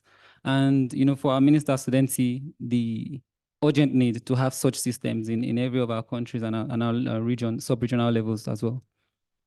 Thank you, Santosh, and good afternoon, everyone. And before going to the teacher management information system, so let me reflect a bit around the key data evidence on the teacher. So when, let's say, when it comes to the learning outcomes, teacher matter most. And teacher is the single most, let's say, contributor to the learning outcomes. And if you quantify, let's say, teachers attribute nearly 2 to 3 times more as compared to any other school-related indicator, for instances, school facilities, school service, or many times school leadership. That means the teacher is the key. And also, we have evidences that when there are subject teachers placed in schools, the school achievement increased by 10 to 11%. That means once you have, let's say, language teacher or let's say mathematics teacher in school, you can see there is a hike of 11 to 10 to 11% in learning outcomes as compared to the other schools. With these statistics, when you reflect back, where are we, let's say, on teacher indicators in our continent? We have a teacher gap of 7 million. Okay, then on any average day, 15 to 35% teachers not coming to school. Then if you allow me to ask the question, if 15 to 35% teachers are not coming to school in any given day, then what could be the 2 prominent reasons why teachers are not coming to school? Because this is critical. We need to reflect why teachers are not coming. If I ask this question to this, let's say, audience, then what could be the two prominent reasons why teachers are not coming? Any idea? Any? Okay, then one of them is salary, because they many a time go for the salary disbursement. And the second is training. Okay, so if you reflect back why teachers are not coming to school, those are systemic. That means those are under control. Those can be, let's say, addressed, because if they are going to collect the salary and that's why they are absent from the schools, if let's say they're going to attend to let's say teacher professional development or training, then those 2 regions can be avoidable. That means we know teacher is key. Then at the same time, you know, particularly nearly we know the teachers are not there, teachers are not coming in 15 to 35% of the day. And over and above, when the teachers are coming to school, they're engaging only, let's say, 60% of the time on task. That means it's not effective utilization of the resources. Then we have countries in our regional, let's say in our continent, where 50% of the teachers are going to be retired in next 2 to 3 years. Okay, and we have country in the continent where more than 60% teachers are professionally unqualified to teach primary grades. That means you can, let's say, realize or reflect the magnitude of the teacher problem. Then if we, let's say, reflect back, what the solution? So how can you be better prepared to manage our teacher resources? So the answer partially is teacher management information system. So teacher information management system, actually, it's a one-stop hub where you can find, let's say, the comprehensive data on teachers, particularly of their recruitment, their deployment, their competency, their attendance, time on task, their professional development requirements, attitudes, gender balance, so on and so forth. Okay, and this is very critical, particularly to take data-driven decision making, and also it's provide opportunity to take, let's say, to build short and long-term plans about teacher preparation, teacher management, teacher deployment. And particularly in our continent, I know Nigeria, Uganda, and Rwanda, they have the teacher information management system. It is stable, functional, and also they're using. I am not saying it's very perfect, because this is really, it's a new concept to the continent, and the countries are taking this up. And particularly I can see after, particularly when I refer back to the Nigeria, they introduced the teacher information management system in the year 2021.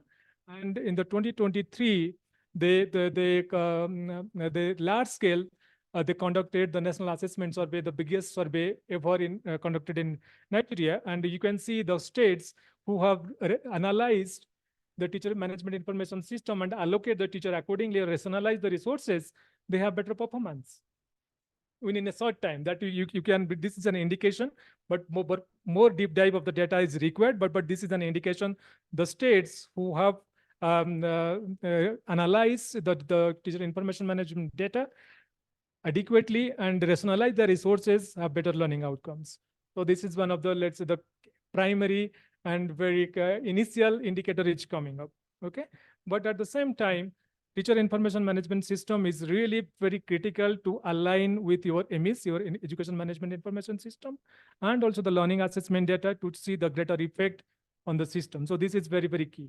And also I know the time is short, so I'm just making one, let's say the way forward, particularly how for the technical people, we need to understand what we are getting, particularly in form of data in teacher information management system, education information management system, and the data and the learning assessment data, how we can align them, link them, and come out with, let's say, bigger story around that. This is one.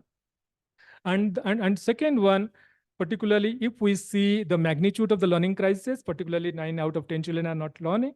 And we heard from the Manus in the morning, the progress is not, the pace of progress is really, really slow. That means there is an increase of 0.7% increment in many years. That means the high magnitude of learning crisis. At the same time, the pace of progress is very minuscule. So considering this, actually, it's a common, it's a challenge to our common commitment, and also it's our common commitment, competency, skills are under test. It's not let's say one actor, but all the actors. It's all our, let's say, the competency, skills, and commitment under challenge. So how we can come together and place the teacher agenda into the centrality of the transforming education to transform the let's say Africa continent. Thank you so much, Rudra. A round of applause for Rudra, please. So just to reflect on what you just said, Rudra, the teacher management system is a very strong framework that helps countries understand everything, so to speak, about their teachers, right? And when you started, you mentioned there were two things that possibly kept teachers away from school: salaries and level of training. But having this scorecard, so to speak, like the TMIS, that tells you what happened, doesn't fix that problem directly, without the ministries also having the capacity to understand and reflect on whatever data they are getting from the TMIS systems. So I'm just adding that to everyone, that while we will use tools like TMIS, we must always back it up by taking action based on whatever it tells us, and not just using it as a, how do you say, a tool to tell you what's happening, but more as a tool for analysis, a tool for policy decision making, a tool to inform the decisions you make that would improve teaching. I've just been signaled that we don't have much time. So you wanted to say something, Roger? Just in 1 or 2 sentences. Yes, please. Yeah, particularly, EMIS is a consolidated data of the school, about the school. Yeah. But when we are talking about the teacher information management system, the teacher is the unit. Okay, and I rest you, as are all the education system, let's say, leaders here. So teacher information management system is easy to gather, easy to let's say understand, and easy to use platform. So there is no complexity around it. So it can be easily used, and you can rationalize your resources when the teachers are retiring. So you can plan ahead where your subject teachers are, where the subjects are skewedly allocated. So you can rationalize them. Yeah. So you make decisions of the data you get from that. So we have just about 3 minutes and 2 minutes, or 1 minute, Nisi. BMGF is working with CC Hub on this amazing EdTech project that we are starting in Malawi. Please tell us about the project. Just joking. Sure, thanks, Santos. We are in partnership with the Gates Foundation, implementing a project that's spotted audacious and we're super excited about, called the Sub-Saharan EdTech Fund Venture Studio. And essentially what this venture studio is looking to do is put together everything we've been talking about here today, and taking a systems approach to addressing and creating a body of evidence when it has to do with leveraging technology to improve learning outcomes in foundational literacy and numeracy in sub-Saharan Africa. And it's across a range of different pillars. There's the pillar around the product. So how are we building with the key stakeholders and ensuring that these products are, pedagogically rigorous? How do we test, refine, and scale these products as well through pilots with state governments at national or subnational levels, local governments, district levels? And something also interesting about this pilot is that we're not looking to bring these exciting solutions and say, you know what, this is a new thing, you need to pilot it. But it's finding opportunities to have these solutions embedded in existing EdTech intervention programs or existing education programs that state governments or national governments are implementing. And there's also a very important pillar of this work, which is the global access bit, that we're focused on children in underserved communities, and we want to ensure that the solutions that are funded through this program continuously remain accessible and affordable to them. And so there's a lot of work we're doing in figuring out sustainable business models and answering the question, who can pay, right, for the solutions? And there's the last bit, which is all of this is designed to go to scale. And it's for us to get to scale, we know that the initial funding that we have is de-risking the solutions, but we need follow-on funding to be able to ensure the solution gets into the hands of millions of children across our focus countries. And so on top of that, we're also raising a fund to ensure that the solutions that go through the Venture Studio are able to get follow-on funding. And this fund is a blended finance approach with both impact investors and commercial investors as well. Thank you. Thank you very much, Nisi. So I hope our ministers, our commissioners are hearing about this opportunity. So two sentences each to every stakeholder here on your thoughts on how EdTech can solve learning crisis. Everyone, yes, everyone. So we can start with Charles, and then Amos, and then Rudra. 2 sentences. Thank you. I think for me, I'll look at EdTech as solving learning crisis, as I'll go back to teacher professional development in terms of how much you can work with the teacher. You can provide them tools all long distance. You can provide them materials that they can use. But above all, like we're doing, you can collect data on usage of those materials versus going and surveying and asking, are you using these materials? I can see the analytics, and we have them as I speak right now, that you can get analytics of usage of materials. Which part of the material have they gone into? How long have they spent logging into that aspect, viewing and usage and everything. So including learner assessments can also be done from there. So I think that's where EdTech can go further in helping us work with teachers and teacher professional development. Thank you, Charles. And does the 2 involve counting sentences? Amos. All right. My key message is that for us to achieve what we want to achieve within the EdTech space, yes, we require both the government and non-government stakeholders to work together. However, government has to be at the center. Yeah. Non-government stakeholders, let us avoid designing these initiatives on our own, bring it on the table, develop temporary delivery structures that seem to work when the project is active, and later on you talk about handing over to government. So in this space, let's delete the words handing over to government X, Y, and Z. It has to be government from day one, plan with government, fix the main delivery system. If it's not working, invest the energy that is needed to ensure that when you leave a system that is working. That's why we call it in the BFIT program, the spaceship approach. Non-government stakeholders will drop along the way, leaving government continuing with the journey. But if we implement something that seems to work on our own, and then later on we come and say, Minister, we're here, we're handing over to you this program. That's the end of that initiative. Thank you. Thank you. Thank you. Thank you. And Rudra? And from my side, we need to build synergies across partners because digital learning is a really expensive proposition. And it requires, let's say, we need to joining the dots, let's say, between across policies, your data, your devices, content, teacher training, capacity, and so many things. So because one single partner cannot deliver all those things. So we need to build synergies across the partners, and also we need to complement and when we demonstrate maybe at the same geography so that we can see the result.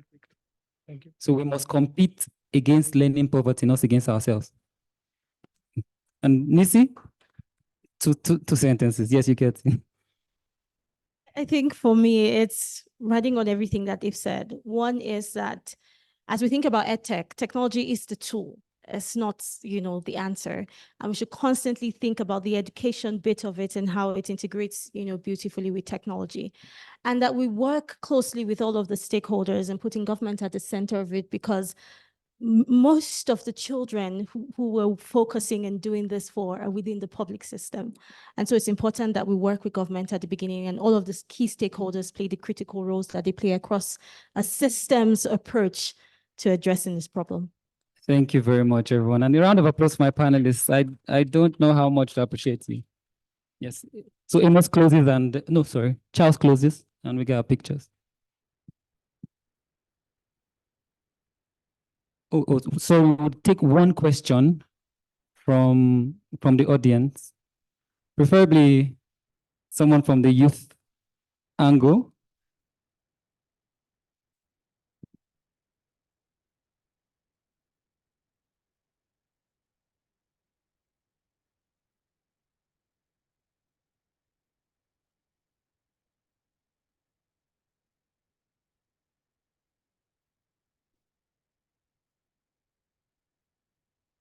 Thank you so much. And on behalf of other youth, we are so humbled to involve young people.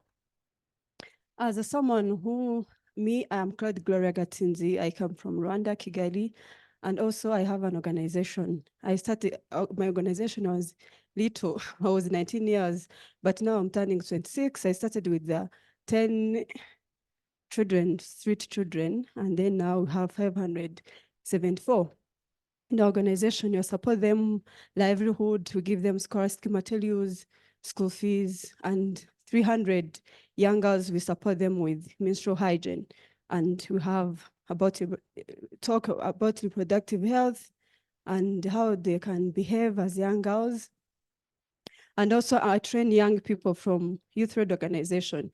So as a young person who doing all of that, young people, in our education, it is our responsibility, it is our work to contribute in Africa. So what we do is just a passion. We do what we feel a calling, like what we feel in our hearts. It's just a passion or talent. So we would like to have a request from you to involve young people, to teach young people about education or any other area of development in our continent.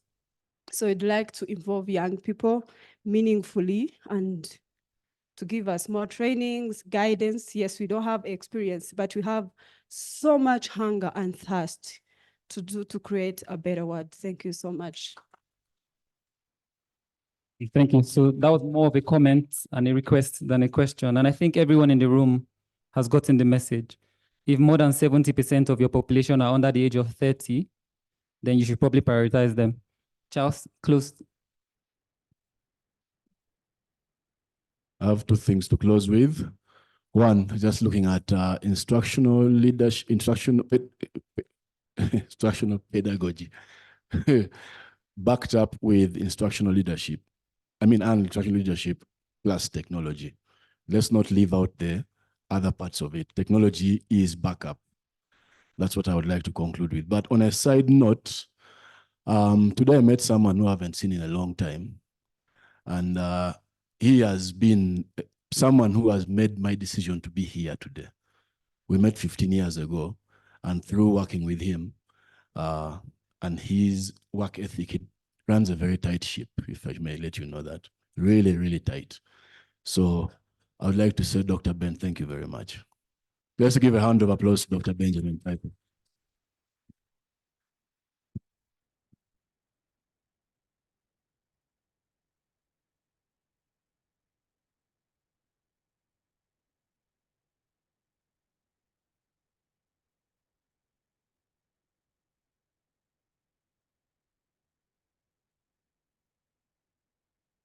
A huge thank you to our panelists and to our excellent moderator for an enlightening session on education technology, sharing with us examples, some guidance. Yes, absolute applause for them.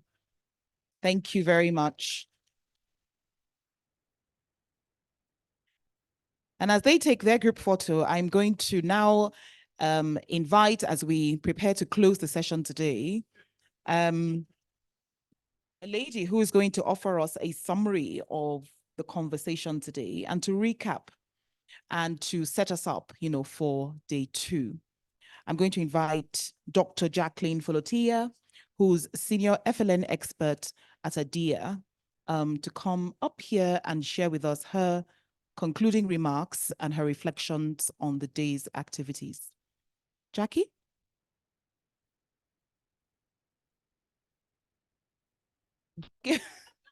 Okay, so let's set up the Menti. No worries at all. We did have a little interactive thing for you to just sort of give us a little bit of feedback on how you felt the day went. But it's one of the easiest things I think you've done today. All you need to do is pick up your phone and scan the QR code that's on the stage right there on the podium. Can your phones access that QR code? Am I blocking anyone? Can you log in then? If you can't scan it, you can just log into Menti, menti.com, and the code is 4106-263. Menti.com, and the code is 4106-2633. And share with us your thought.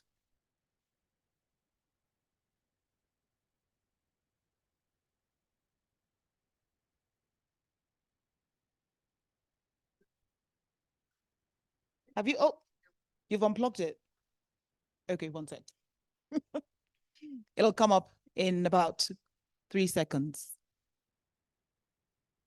So that's the code. That's the Menti. That's the QR code. And for those who are struggling to get the QR code, just log on to menti.com.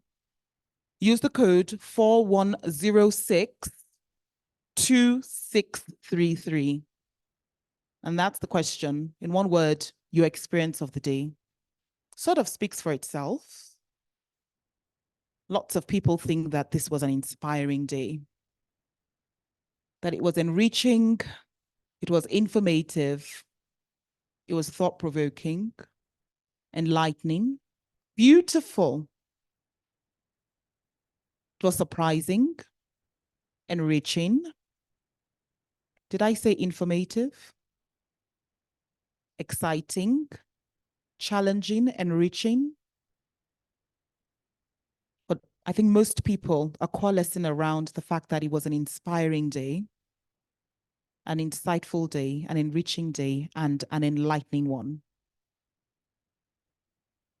So thank you very much for sharing those thoughts with us. Keep them coming, please. Keep them coming so that we can have a clearer picture of what everyone sort of thinks about how the day went.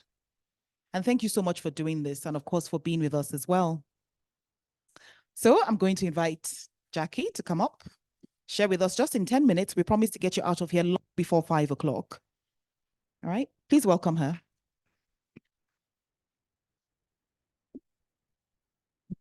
Good afternoon again, everyone. Okay, Dr. Mo actually preempted what I was going to do for an icebreaker, just so I can calm my nerves up front. She asked you what one special word is for today. That's exactly what I was going to do. So I'll flip it and say, how did today make you feel? You have similar responses, but they might be different. Yeah, how did it make you feel? There's, what did you think about this? And how did you think about the day? What did you experience? But how did it make you feel? There's something about feelings and what they can do to push us to action.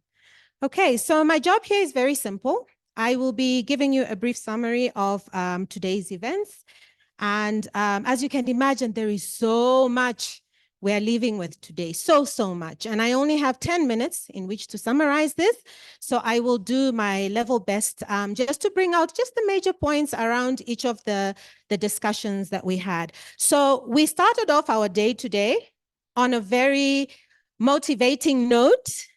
We had our opening remarks from Mr. Mwencha, who reminded us of the crisis, the learning crisis that we have, and the need for us to build momentum around doing something in this year of education. Let's do something about this. Let's create momentum, And I know that there will be people here who will be attending the AU Summit. Let's take this momentum with us. This was followed by a very passionate opening remarks from Dr. Obi and Albert. And I think the major takeaway from this was that the continent needs to solve its own problems. We can only get support, right? But we need to solve our own problems, right? And that it's not enough to just recognize that there's a problem, right? We need solutions. We need to be able to identify what is working and what is not working so that we understand what to do differently. All right. And also, most importantly, the need to build on African influential voices. And obviously, we'll learn more about this in our session tomorrow. We also had some opening remarks from UNICEF, from Mr. Jafta, who really stressed, looked at the statistics on our continent and how COVID further exacerbated this situation, and how because of COVID, we will probably lose out on some of the gains that we made in a lot of areas. And he provided some very interesting information, especially to the girl child, and what research is showing about the impact of COVID on the girl child. And the key takeaway from this session that I really picked up and that has stuck with me is that we need to bring joy to learning. Right? We need to bring joy to learning to as many African children as possible. All right. This session was then followed by a brief on the ministerial communique by the Honorable Minister from Malawi, Madam Madaliso. Thank you so much, ma'am, for that very passionate presentation on the 5 commitments that were made at the high-level delegation forum in Lusaka. For highlighting that and the importance of making sure that, we really act on these commitments and, bring in the aspect of accountability whilst we're doing that. And from this major session, what I take away, and I quote, I conclude, let us move forward with a renewed sense of purpose, dedication, and collaboration. Together, we can change the course of Africa's future, making foundational learning the cornerstone of our development, together for better education outcomes. Thank you so much for that, ma'am. This was followed by a ministerial panel that was facilitated by Dr. Obi. And in this session, there was major consensus around the importance of evidence, the importance of data, collaboration, the importance of, really looking at our learning outcomes and what we can do about our situation, looking at trends, resources, priorities, and the issue of accountability came out really, really, really strongly here. Accountability and monitoring, knowledge sharing, and financial financing models. There was also a lot of stress around securing high-level buy-in at head of state level and the need to develop a roadmap to guide system strengthening efforts and allocate a significant proportion of the budget to education. The need to foster collaboration and coordination between government, development partners, CSOs, and other actors to rally around government's education plans and priorities was also very key. And a very important point that came out around this discussion was the need also to coordinate interventions in foundational learning what is being implemented on the ground? How can we coordinate to make sure that we are maximizing the use of the resources with our implementing partners, but also that you know, we are not starting and stopping programs, right? Every time the funding ends, then the program ends. Okay, so this ministerial session was then followed by a presentation from Dr. Manos, who gave us a brief on the Spotlight series. He emphasized the importance of data for decision making and the need for us to identify positive practices. He also highlighted some of the national challenges identified, you know, from the research conducted, and one of those being that you know, there is a lot of emphasis on exams over standards, and also the need to build capacity of national assessment systems, and low support to cross-national assessment participation, and also some of the international challenges, which include short-term donor perspective, emphasis on project and data extraction, and not on institution or national assessment systems development. And he also noted that, you know, assessment is quite costly, and we need to think around some of the financing models around that. This was followed by a panel discussion, and this was moderated by Albert on linking the foundations of education to the continent's future. How can the education system, how can the system help deliver the roadmap? And basically, this was a follow-on from the two sessions, the major points that came out from the two sessions. And the major takeaway for this session really was that, and this came through very passionately from Dr. Ben Piper, and how we teach versus what we teach, right? Which one was more important? And I thought that was a very significant, you know, point, that we always emphasize on the curriculum and what needs to go in there, but how is that curriculum delivered? Is it a good curriculum, and how is it delivered? And during this discussion, the importance of cascading commitments down, you know, to the community level, and the need also to translate the evidence of what works into practice, into policy, and also right down to the classroom level. And during this discussion, you know, the importance of teachers really came through.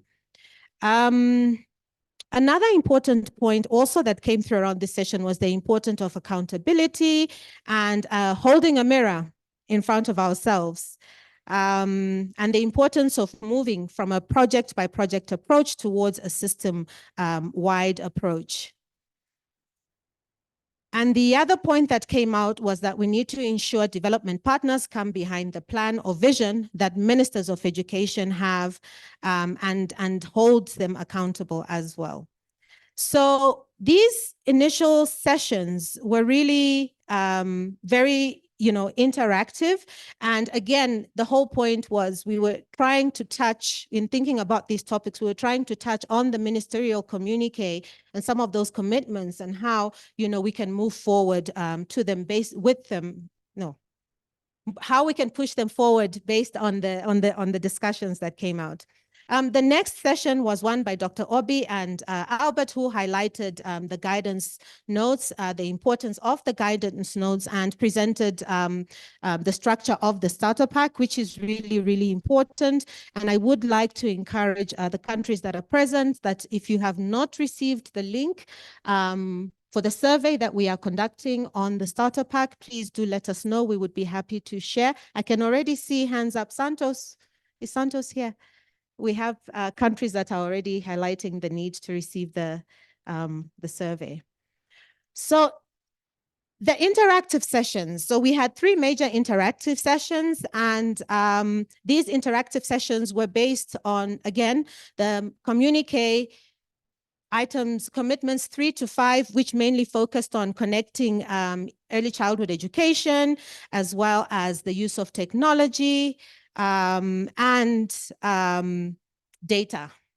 Okay. So in the first interactive session, We had a case study that was presented by a case study for Uganda that was presented by Mr. Mulwinda, and the focus of the presentation was really highlighting the importance of data and how Uganda has made data an important part of their system, and the importance of SDG 4.1.1 was emphasized during this presentation, as well as the different systems and approaches that Uganda is using to take their education data forward and how they use education within for decision making. This was then followed by a data-driven foundations, a panel discussion. And the key takeaways from this was that data decision-making should be multidimensional, it should be multi-level, it should be collaborative and system-wide, and that it is important for us to actually measure, right? And the need to improve accountability based on what the data is telling us.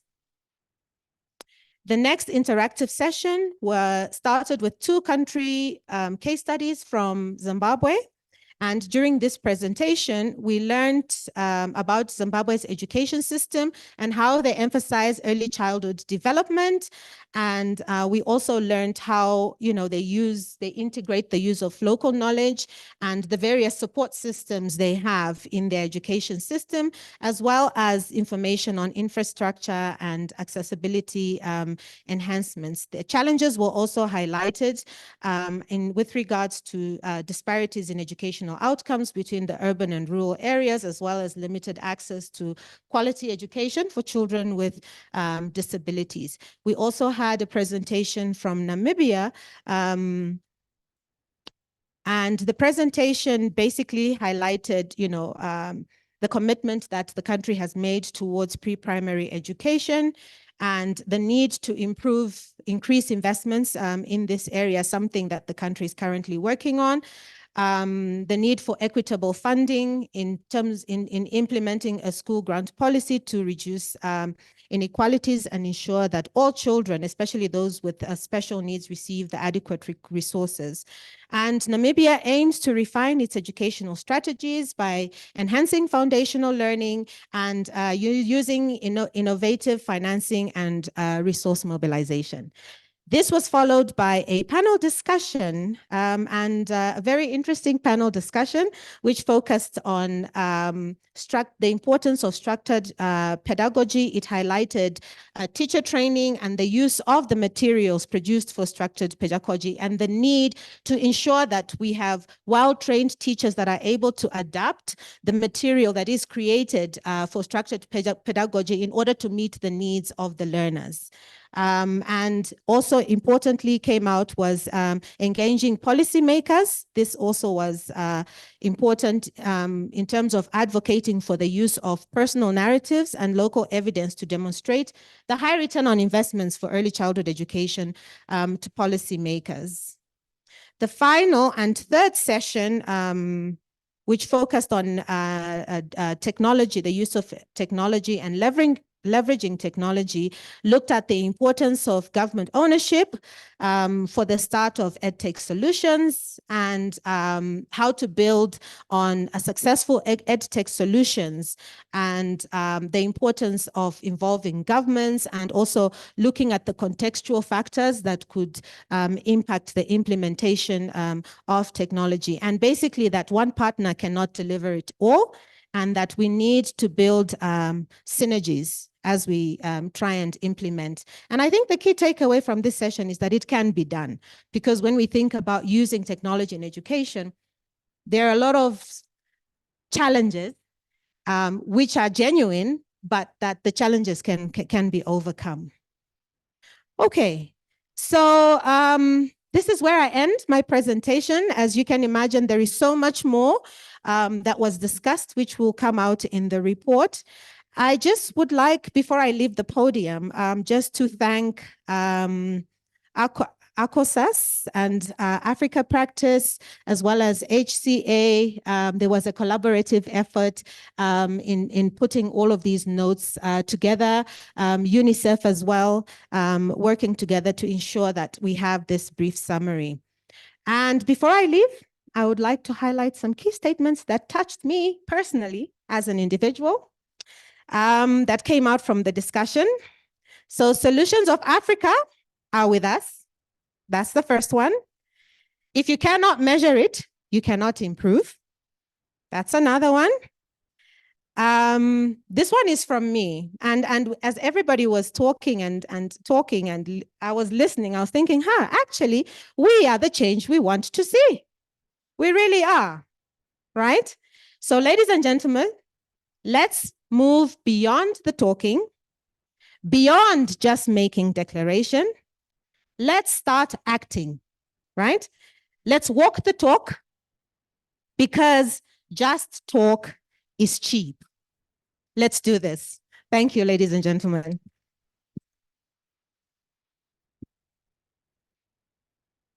Wow, I think she deserves more than that. Thank you so much, Jackie. Exhaustive wrap up. And I think that you reminded us even of things that perhaps we had forgotten, as we went through the day. So thank you very much for that. We have come to the end of the day, and we want to again say a huge thank you on behalf of all the conveners of this event. Thank you to everyone who's here, our ministers, our partners, implementing partners, members of the coalition, to the young people who are in the room, to our guests, to different teams who are here, to those who've supported us from the hotel as well. We really just want to say thank you to you all. We are dismissing, but there is a ministerial only dinner that's holding at 7 o'clock. So all the representatives from the countries at ministerial level who are representing their governments will get an invitation to that. If you haven't already, you will get one, and you'll also get a pink slip, as well. But Chinwe will collate all of this, and she will work with you to make sure that you're able to participate in the dinner in a way that's effective. Tomorrow, we start promptly at 9 o'clock. Very excited about tomorrow's agenda. We're also going to welcome some heads of government, to the meeting tomorrow, more development partners, more young people, and more partners in this work around foundational learning. So please, let's arrive promptly tomorrow at 9. And I'm looking forward to seeing you all. Thank you very much for the time.